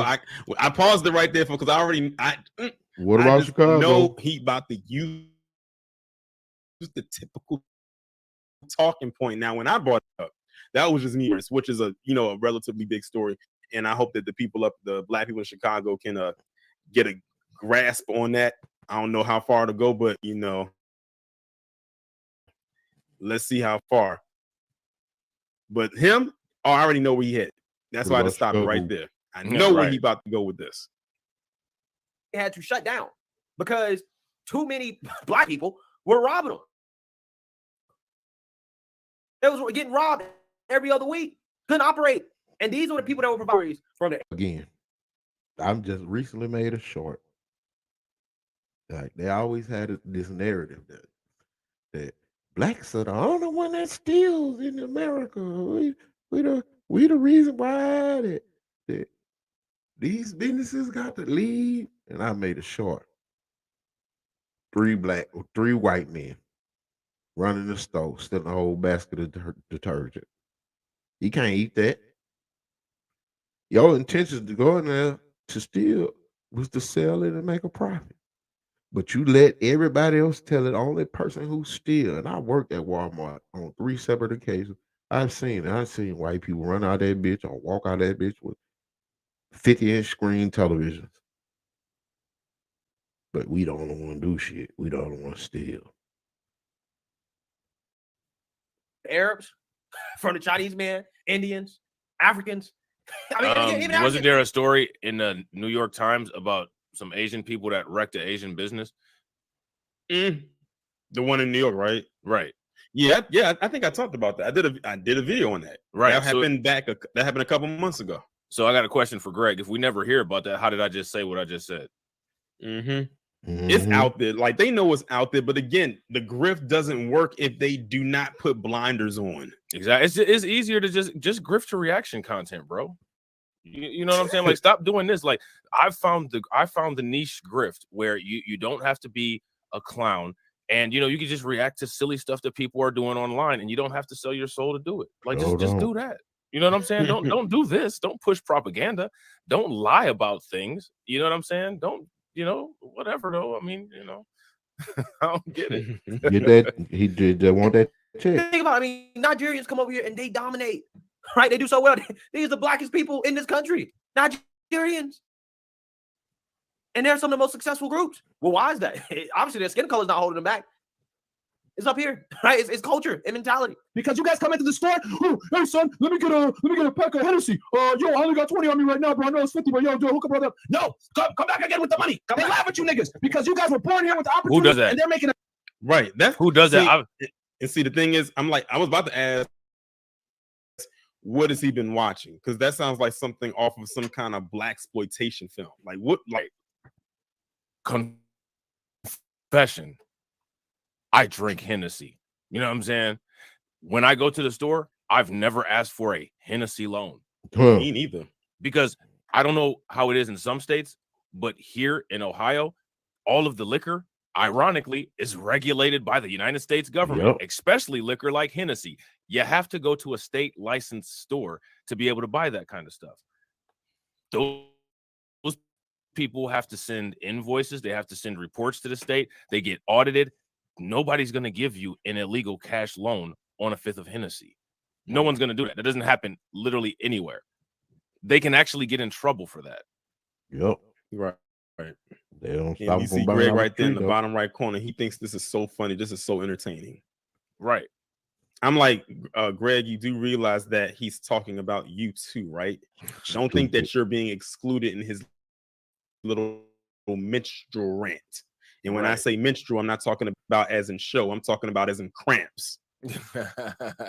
Right.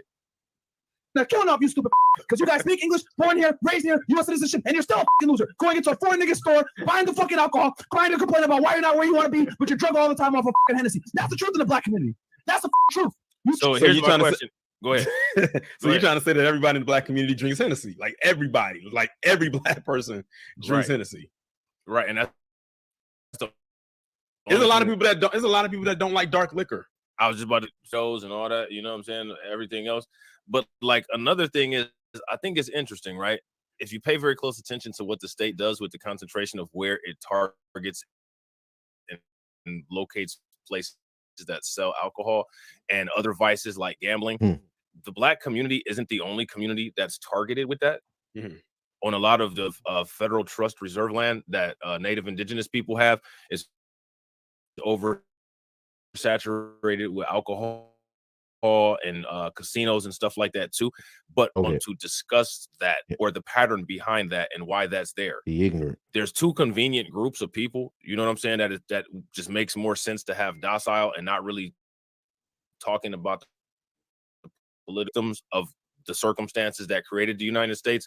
So I find it interesting that those demographics are the ones where the state regulated alcohol agencies are putting the concentration of alcohol, which contributes to a lot of other things like poverty, crime, bad health, and all of that in those particular neighborhoods. And then we run these reports from the CDC talking about alcoholism and talking about, bad health and diabetes and all that. And the state agencies are literally specifically concentrating the licensing of those places in the hood. Let me ask you a question.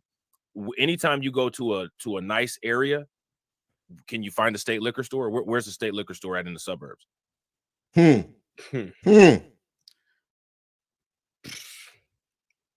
Probably at the spot right at the edge of the hood, right before you cross into the suburbs. Right. And the reason why it's there is so that they can still get the benefits of being in that area where the police will come if there's an issue. Mhm. You know, the zoning. Right. And you know what's so funny? While you was talking, and I'm glad you was talking because it gave me enough time to do this. A simple Google search, will fix all of this. So he's talking. So Myron's up here talking about how black people, getting all this alcohol and this, that, and the third. Well, according to the alcohol.org, posted January 19, 2023, it has ranked what demographic by race consumes the most alcohol. Hmm. Oh, You want to guess who number one Y'all ain't was? black. white people. Actually, that's incorrect. Mexicans. Oh wow, who, Asians? American Indian and Alaska Native. Well, isn't that the group that I said was targeted? Yeah. Just- At 14.9%, American Indian and Alaska Native is the number one group by race that consumes the most alcohol in America as of right now. The next one is Native Hawaiian and other Pacific Islanders What a at mix. 11.3%. At 8.6%, and number 3 is Hispanic, or as I like to call them, South of the Borderian. That was what Number I thought. 4, That's what I thought. PC with 8.4%. They are almost neck and neck with the South of the Borderian. Number 5, Black people at 7.4%. And the last one is Asian at 4.6%. It's amazing that what a little Google search could have did for Myron before he went on this rant. And he would see that whatever you're saying towards us as far as when it comes to alcohol should have been directed at another group. Yeah, and they also substantiate the points that I was making about the targeting of who's getting targeted with the alcohol. Now, people should do research into why that Native indigenous community and Native Hawaiian community consume the most alcohol. It's because of the government. You know what I'm saying? Like the government does that. You know what I mean? And like Myron's just sitting here acting like the government's not doing anything ever. Like there's a reason that the reason why those people consume the amount of alcohol they do is the same reason why black people get all the abortions that they get. It's funny you mentioned about the government and him because Bam, preach.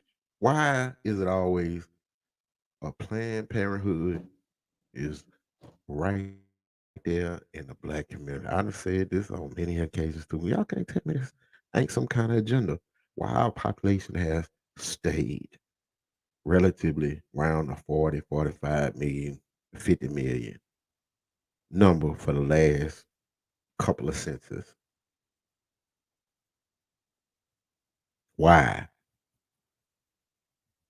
Planned Parenthood was started just like Eminism was started by black haters. I'm like, man, you want to get I know the in the baby clinic it's right up the street. Y'all talk about how much violence in the streets of VR, but shit, how much murder happened in that one building right there off of Katie? Right there in the middle of the hood. I used to call that a certain corner in that hood Murder Alley, Murder Corner. You get caught down there, boy, you might not come off that corner. But right up the street from that corner, more murders is happening on a daily basis than in a whole year on that corner. then he, you know what? I'm not even going to go. No, go ahead. Go there. Okay. Didn't he used to work for the government? In immigration, ironically. Hey, y'all, I'm just the messenger. But many of y'all already knew that. Does So, this it's sound not, like somebody? I mean, it's not like it's a secret. Does he sound like somebody who's going to be turning people away at the border?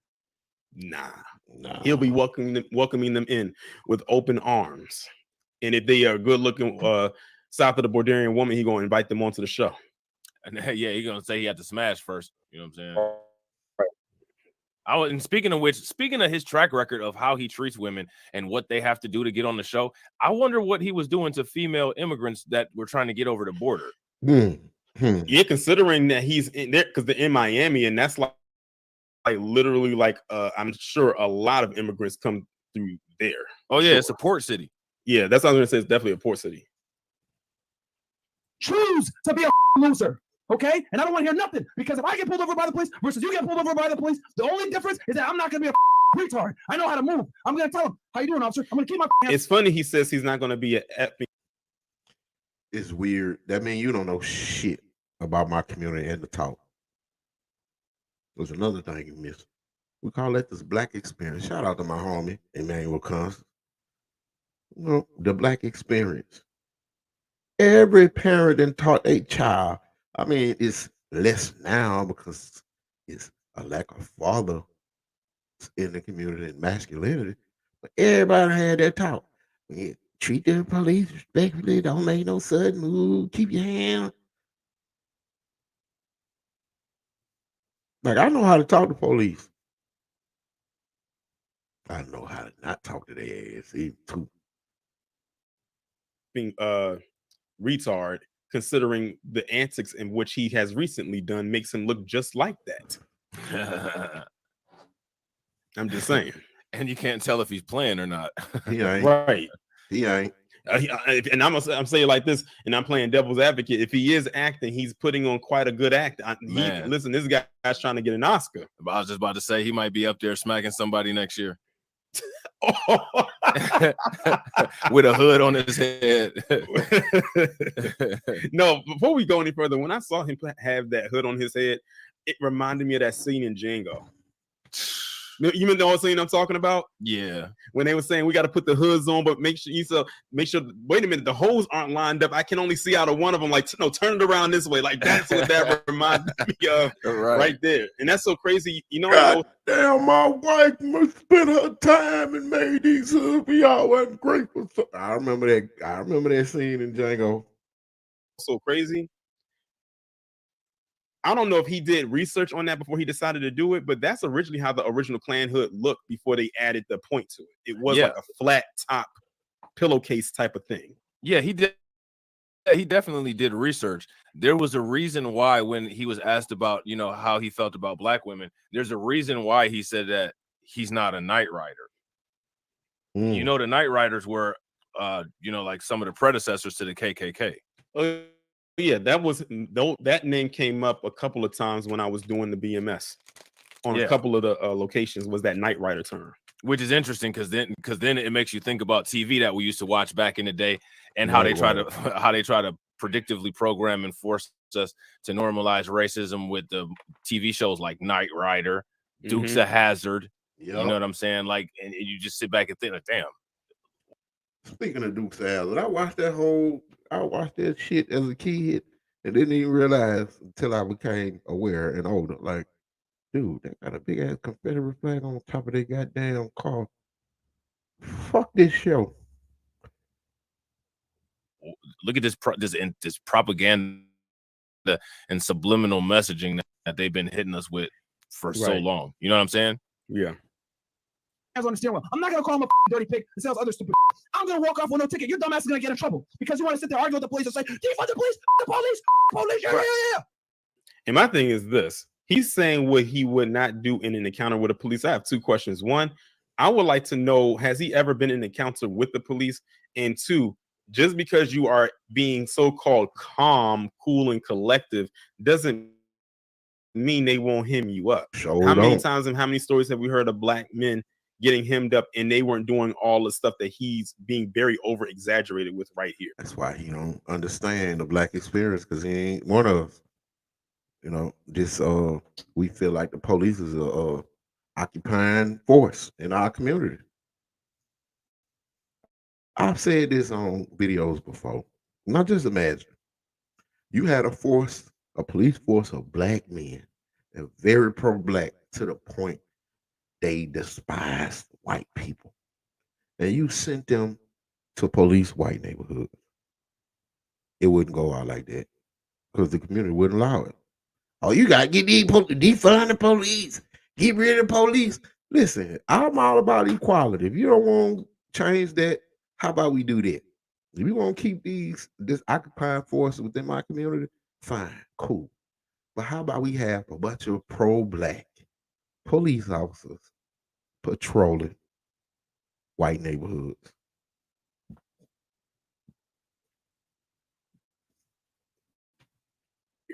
Right. Yeah. Facts, bro.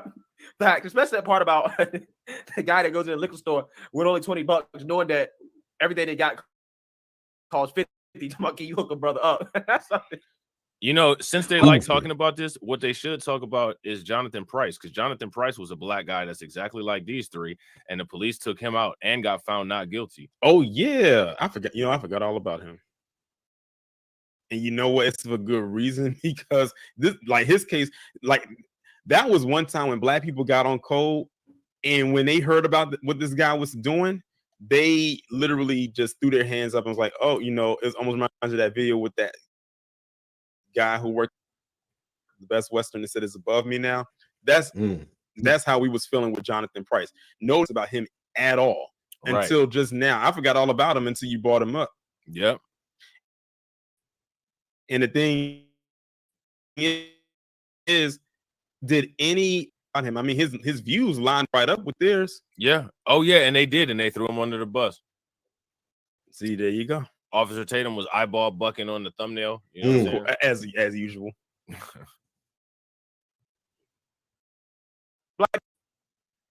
I hate the You eyeball. do it too, bro. It's like, nah, you gotta pay full price. You don't get no brother hookup.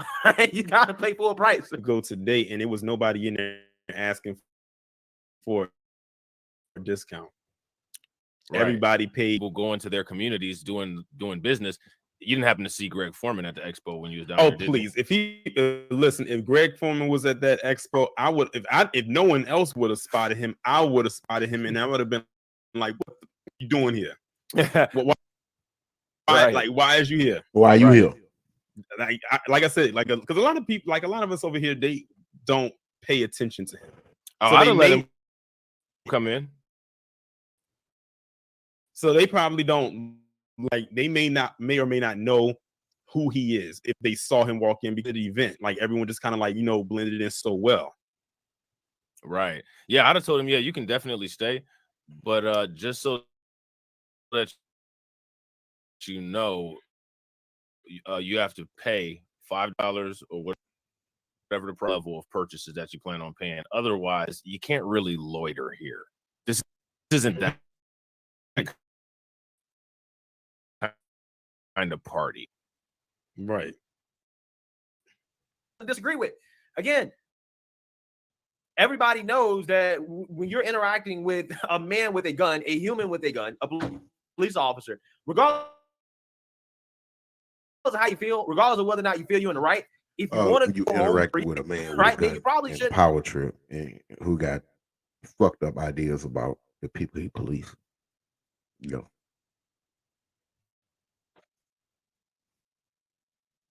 Smack talk that police officer. All right? the You probably You know what's should- crazy? White people not only smack talk, but they all the actually time. smack police officers and they go home breathing. Woo! See, I'm glad you said that. What is another series I have going on? Operation Protect the White Boy, sometimes the white woman, just in case. And I've done several. Listen, it's interesting he says that because when he did this video in June of last year, the following month, there was a laundry list of white people that were getting into shoot-off standoffs for hours with the cops. Hours on end. And Like literally, it was probably one a week for almost an entire month. And I bet you he probably didn't talk about not one of them. no, not one of them. I guarantee you he's not subscribed to my Crimecast channel. Oh, please. I would tell him, yo, check out the content and do some reaction videos to it. I want to Yeah, see what 'cause you say. It's and the thing is, even if you didn't see those videos, you can just go like on YouTube and just look at so many more videos that are out there where there are white people literally getting into confrontations, physical confrontation with these cops, and they still get taken in alive. Physical confrontation.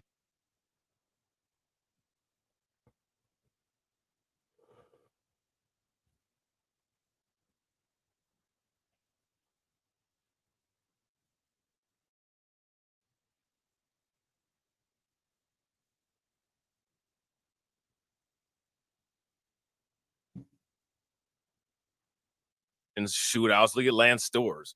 That was the one that came to mind. His was a big one. Like I'm surprised it stayed in the news for as long as it did. Yeah. But he had a hours long standoff with the cops. And look at that. Do you remember that couple, the quote, ironically, their name, quote unquote, the whites? You know what I'm saying? They were in that Alabama prison, and the prison CO, the white lady, helped that inmate escape, and they caught him in Indiana. You remember that? Yeah. So, I mean, we got stuff like that going on. And I mean, if breaking out of prison isn't resisting arrest, I don't know what is. But, you know, according to Greg Foreman and his accurate, real news information, he's saying facts. That don't happen. Not follow orders, you probably shouldn't resist arrest. But again, there's a certain group of people in this country that think, oh, no, I should better just resist arrest and, you know, F this guy, F the white man, blah, blah, blah. No, you're right. Greg, you're absolutely right. There is a certain group that thinks that, but it ain't us. Right. As we have given a couple of examples. Right. You should be pulling me over. You know, you racially profiling me, this, that, the other. Okay, cool. All that might be true, right? It might be. I don't know if it is. I'm just saying it might be true. But in that moment, if you want to keep your life, right, you need to act right. And if you act right, who knows? You may walk. That's right. In that moment, you're supposed to turn to Tap Dance and Toby, your nickname. I'm all for respecting authority. But I'm a man too. And I got to give as well as I give. If I'm gonna give you respect, you gotta treat me like a tax-paying citizen and not no goddamn black criminal who you think I am. Walk away with nothing, right? There might not be any What is acting right? Acting right like a citizen that has a constitution that spells out its rights. So if the police act in an unconstitutional way, we do what? Because see, if you're white and you practice your constitutional rights, you're a patriot. If you're black and you practice your constitutional rights, like Philando Castile, you're a thug. Yeah, he's telling on himself right there. This is nothing but dog whistle language, and he's saying it in a subliminal way where he thinks we won't catch it, but we did. Right.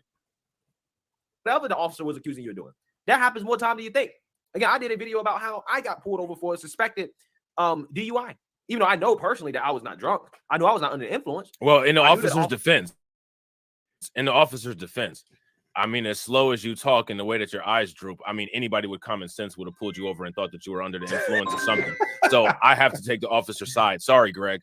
And bind y'all to the people. He may be talking fast in this video to Eeyore from Winnie the Pooh. Yeah. And I mean, the way that his eyes are all over the court like a basketball, you know what I'm saying? Sympathize with the officer. I mean, because that's what we're supposed to do, right, Greg? Is sympathize with the officer. See, there we go playing the game. You know what I'm saying? Officers were wrong for pulling me over, but I complied. I did everything they asked me to do, and they let me go, right? They even tried to accuse me of speeding. I knew I wasn't speeding. I didn't even get a ticket. I didn't get anything, right? Because I complied, and I was respectful, and I did what I had to do.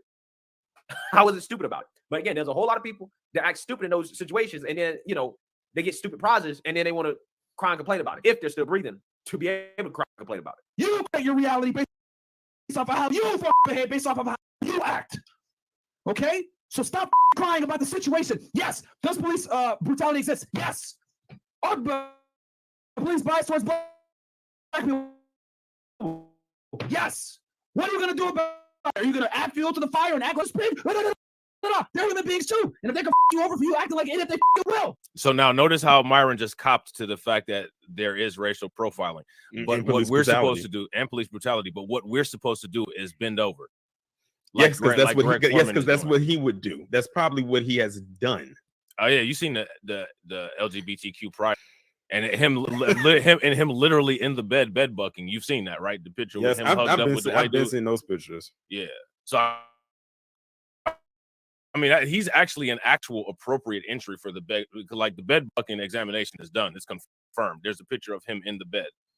You know what I'm saying? So, you know, but like, yeah, I mean, so that's his idea. He never came out, no pun intended, and said that it was photoshopped or doctored. He never came out and said that it was not him, or, you know, because anyone who saw a picture like that, if they felt like it incriminated them, they would say, oh, that's not me, or someone doctored that image. Someone's trying to incriminate me. And that picture, or those pictures, have been floating around on the internet for over a year now. Yeah. The only Photoshop that was done with that was when they went to CVS to pick up the picture. Right? It's your choice to operate in reality. Don't be a fucking idiot. Don't commit crimes. Don't put yourself in precarious situations. Don't do. Don't do drugs. Don't drive drunk. So now hold on, wait. The black bias that you admitted to. What now? And he said, "Don't do drugs and don't drink." Well, I'm gonna be honest. The way he's sounding right now sounds like he went a ski sloping before he got on here. Right. And a lot of the times when those white people are fighting the police, when they do the blood test, they're either high on meth, heroin, or drunk off alcohol. And I can't get for a nose. All right.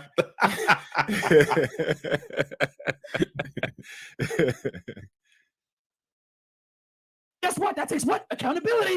No one wants to be accountable anymore. Hey, word. That's the truth. That's the cold reality. Go ahead and click this shit, put it on Twitter, so you can go ahead and say you're not really. I'm something about it was a troll that had came into your chat yesterday, and they kept bringing up the word accountability.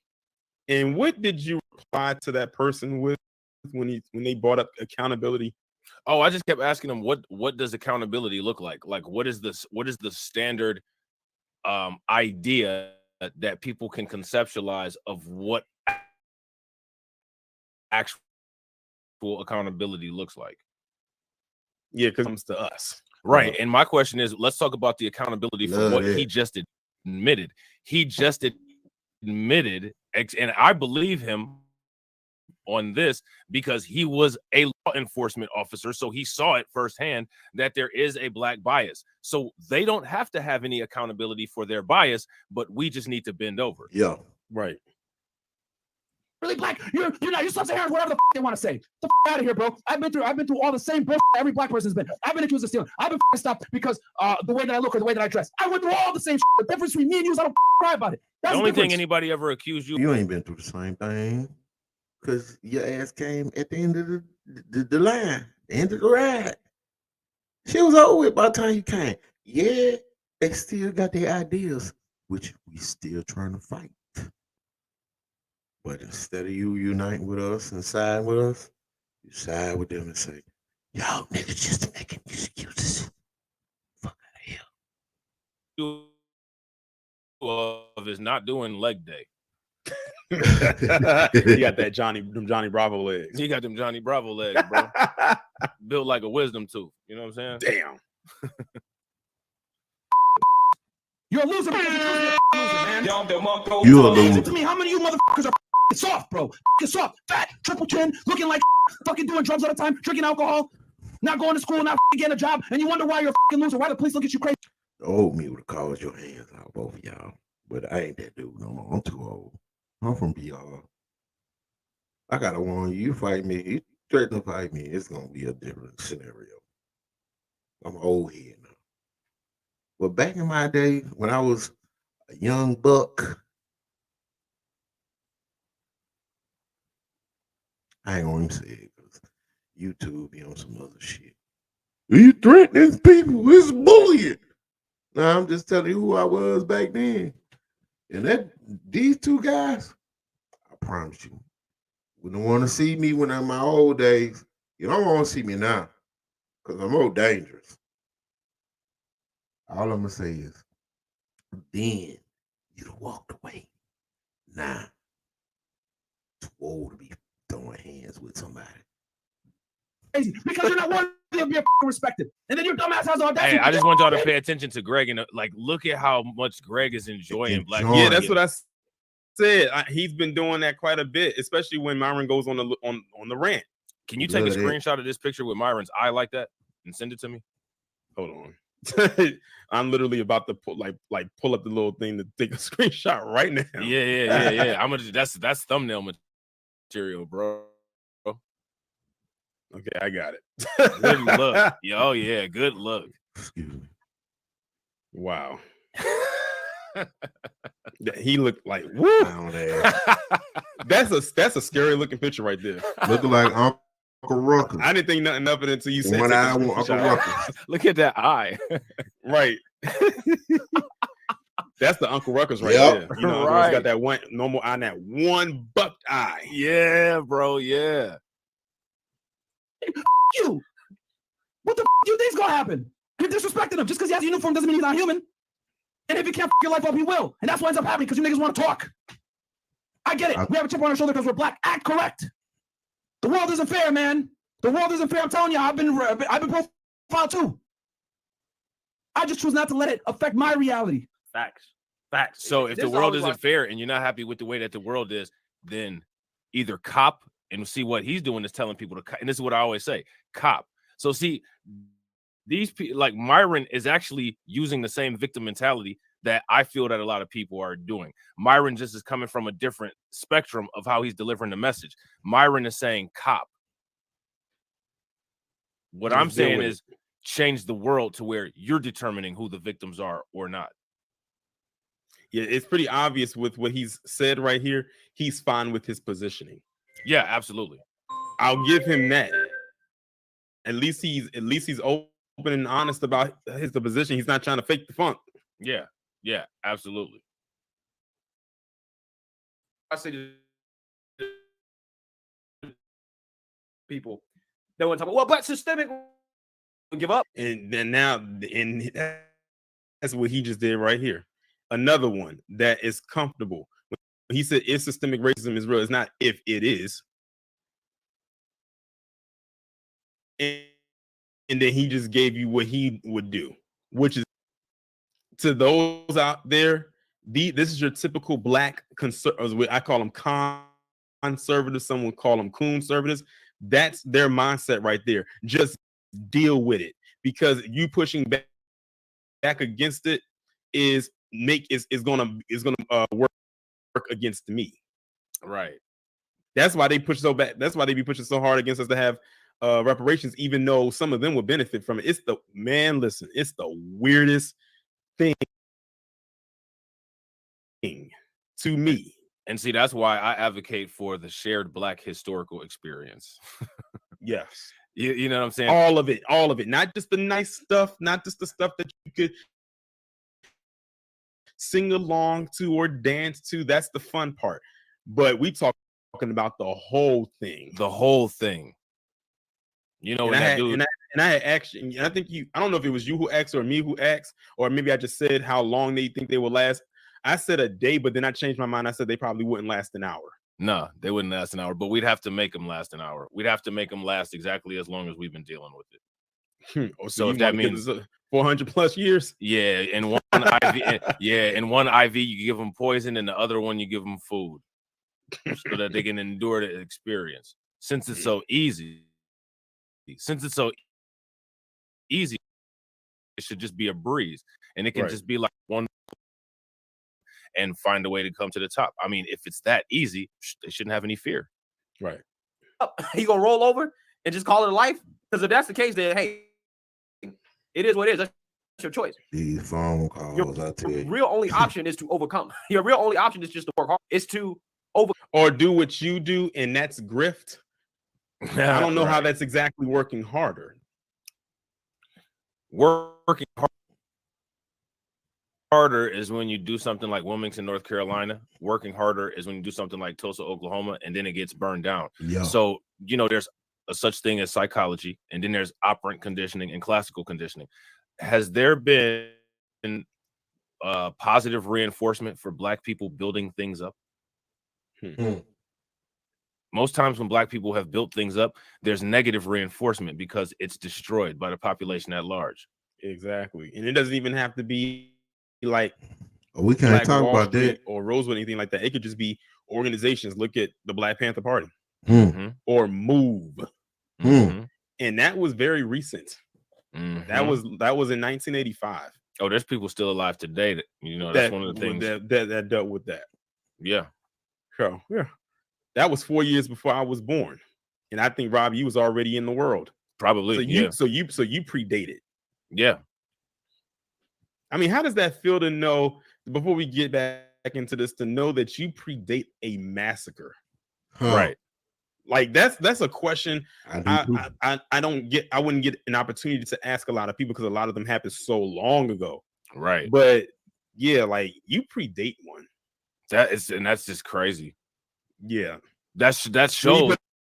put it into perspective like that. Yeah, and see, and that shows that these people are full of crap, that they don't want to address or deal with any of this stuff. These are things that are affecting people that are, like I said, still alive today. That's the talking point that they always use or try to debunk everything. And then when you start saying, well, this person is still alive, this person is still alive, this person is still alive, oh, why don't you just get over it? Mm-hmm. I mean, it's probably the same reason why they just can't get over Ashley Babbitt, or maybe not. You know, some of them still try to say she's a hero. I'm like, okay. A hero where? Okay. A hero in a world where the villains are the bad guys. Oh, they really ramped up the heroism's title on her when they found out it was a black cop that popped her. And you heard Trump call him a thug. They didn't check him on that though. Sure didn't. But speaking of, Trump recently put out there that he said he is tired of the term woke. Oh, really? No, I didn't see that. Yeah, like I saw someone had posted it up where he is tired of the word woke, and I think reason it is because of the snowflake. Yeah, I was about to say he's not. That's tired. probably where it came from. Yeah, that translates into I'm tired of Ron DeSantis. Well, come to systemic racism. That's your only option. That should people who are not, right? It is just the reality of the situation. I operate in reality. I understand that I need to be respected to the police because they're the authority. Damn, man, people cry all the time, bro. Let's up. First off, when did he declare his blackness? I mean, need you to ain't see part of because us. I want to know You ain't one of us. on what one that we all know him for. What did he mark down under race? Right. I'm telling you right now, he's not black. Yeah, I remember you had got into it with somebody in your chat the other day. Yeah. I mean, I stand on that. Anybody can look at my videos that I've done. Like, I have a extensive content library about Fresh and Fit. I have never believed that Myron Gaines is black. I currently don't believe that Myron. And that's not Gaines even his real name, by the way, for those of y'all who don't know that. That's not his real name. Poodle or something like that. Yeah. I forgot. My TV. He knows it. He knows how to pronounce his name. That guy got receipts on top of receipts on top of receipts. Right. He's like the B1 TMZ. Right. Real talk. Why you be putting in work? You know what I'm saying? But yeah, that's real. That's real, man. Like I don't know, bro. I don't know. I've never believed that Myron is. Me neither. And the thing is the reason why I don't believe that Myron is not black is because I've been around dark people who, like, there's a whole side of my family that is like mixed. You know what I'm saying? Like Meghan Markle looking people.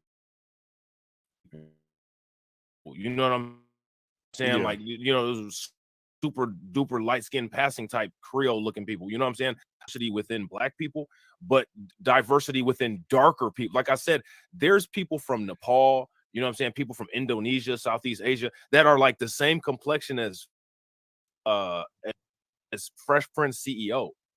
There's things about his facial structure. There's things about him. He does not look like a black person. He doesn't look like a mixed person who's mixed with black and white, or even somebody that's mixed with black and Latino. Myron Gaines looks more like French Montana than anybody else, and French Montana is not a black man. Yeah, and French Montana relatively light skin. Yeah, French Montana is Moroccan.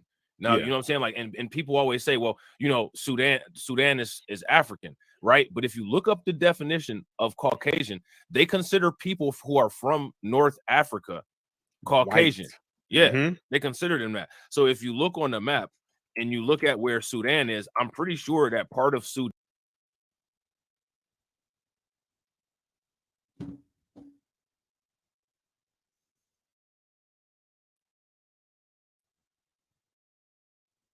Next time, I'm mute my phone. God damn it.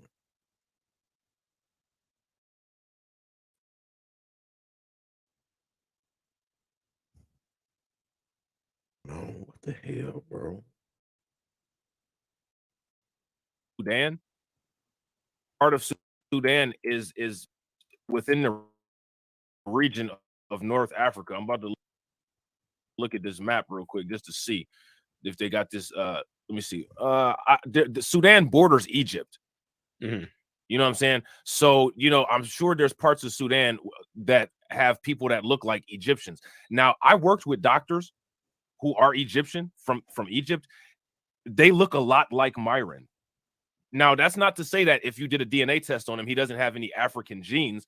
But what I'm saying is that for what we understand as being a black person today, Myron does not qualify for that. Myron would qualify more for somebody in that Egyptian area, Libya, or like the Saudi Arabia, or that particular area of the world, Yeah. which again, his parents are from United Arab Emirates, the UAE. I do not believe that Myron Gaines is black, and he hasn't shown any evidence of him being black. And as a matter of fact, it's come out of his mouth where he's referred to himself as Arabic before.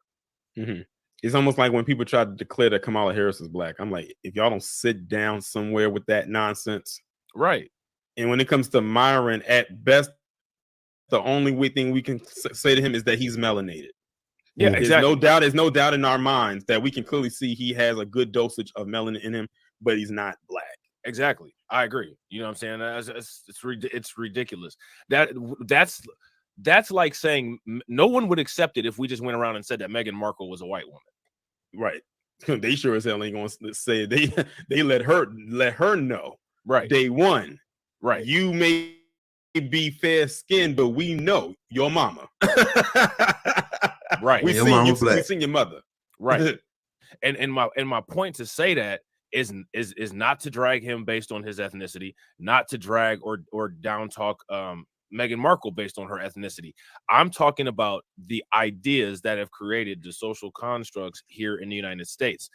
I'm tired of people trying to hold us accountable for these things when we didn't put any of this stuff into place. Exactly. I always tell people we did not create. We did not create the paper bag test. We did not create a lot of shit that's in society today. The racial social hierarchy. Right. We're not required to answer any of those questions. None of them. Anytime somebody asks, well, what is black?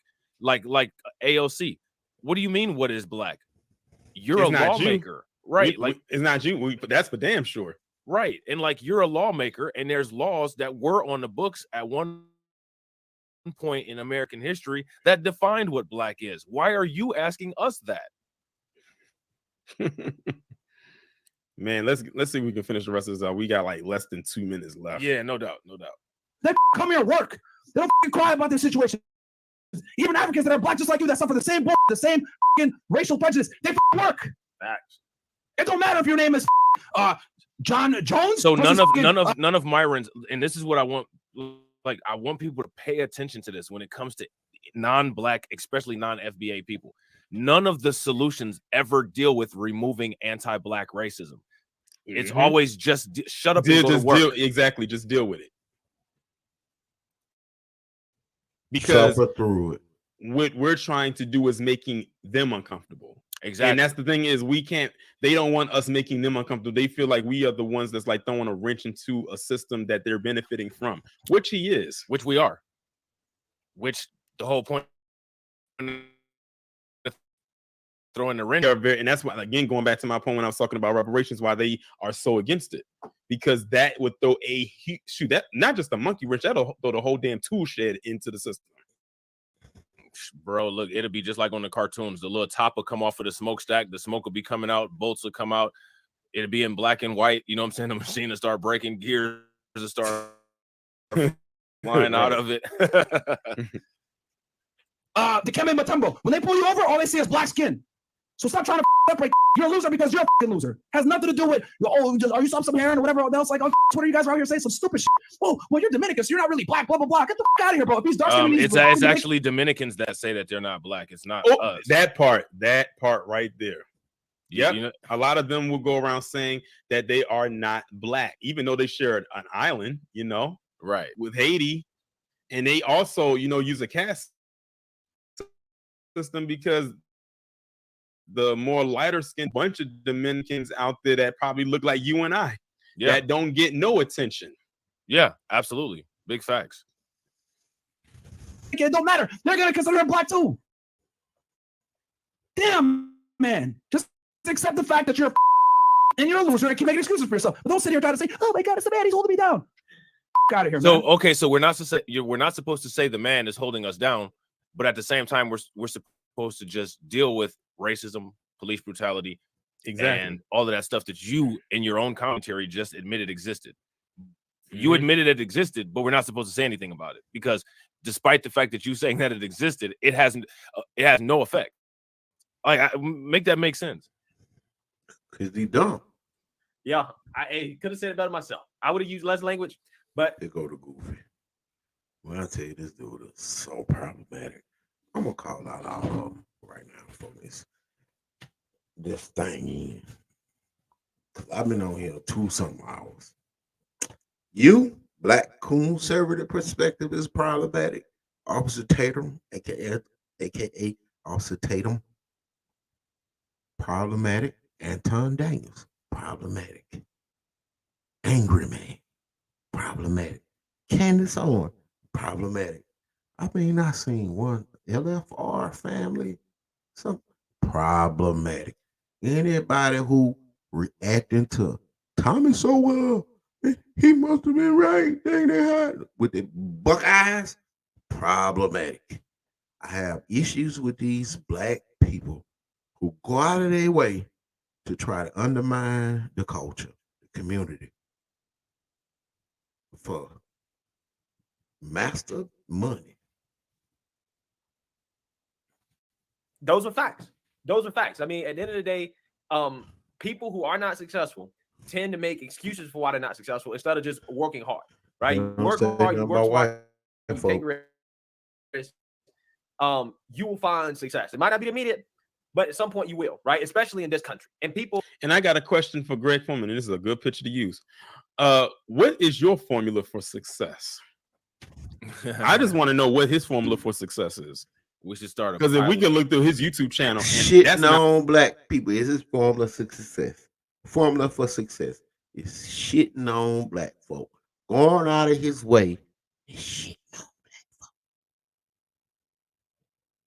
Not a formula that is how can I put it, readily available sustainable for everybody. Yeah, that's definitely not a sustainable formula. It would be on my college course syllabus if I was a professor. No, not at all. People that come from these foreign countries that come over and be successful are proof that the white man's not holding you back. It's you. It's your mentality, right? It's what you do. All this complaining and whining and woe is me, victimhood. That's for losers, man.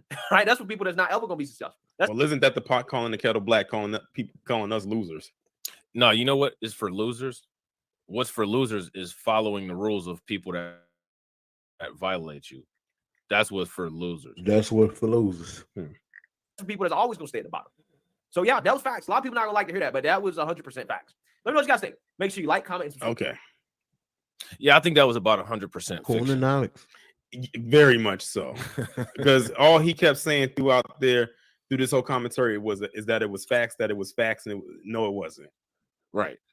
It was facts to you because you need to run the numbers up and get the likes up and get more subscribers and get some more of that AdSense revenue. That's why you kept saying it was facts. Right. That's exactly why I'm about to go clip up some more Reacts podcasts. You know what I'm saying? But I mean, I'm not trying to sit out here and make people who believe propaganda.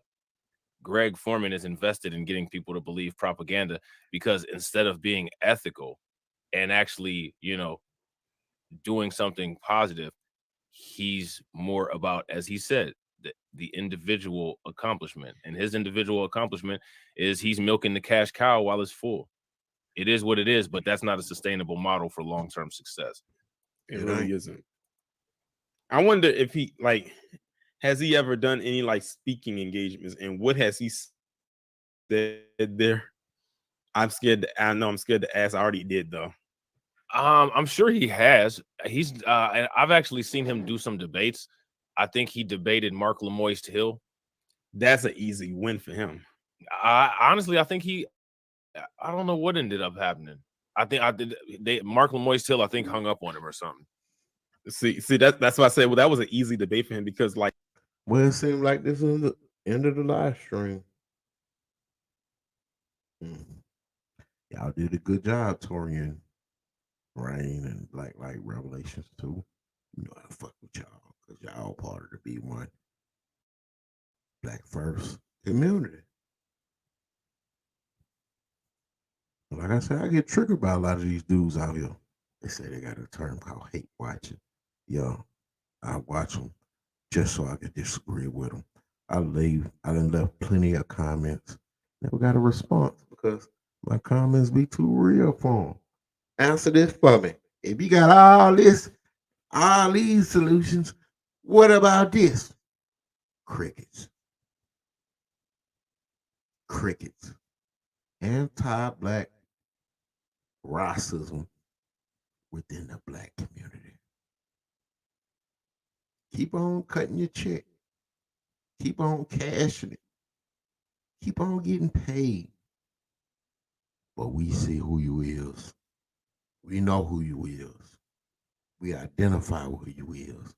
You divestors. You haters of the culture. You haters of the community. Stay over there.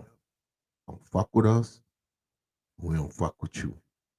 Hit it like a subscribe again and become part of the kingdom. You know.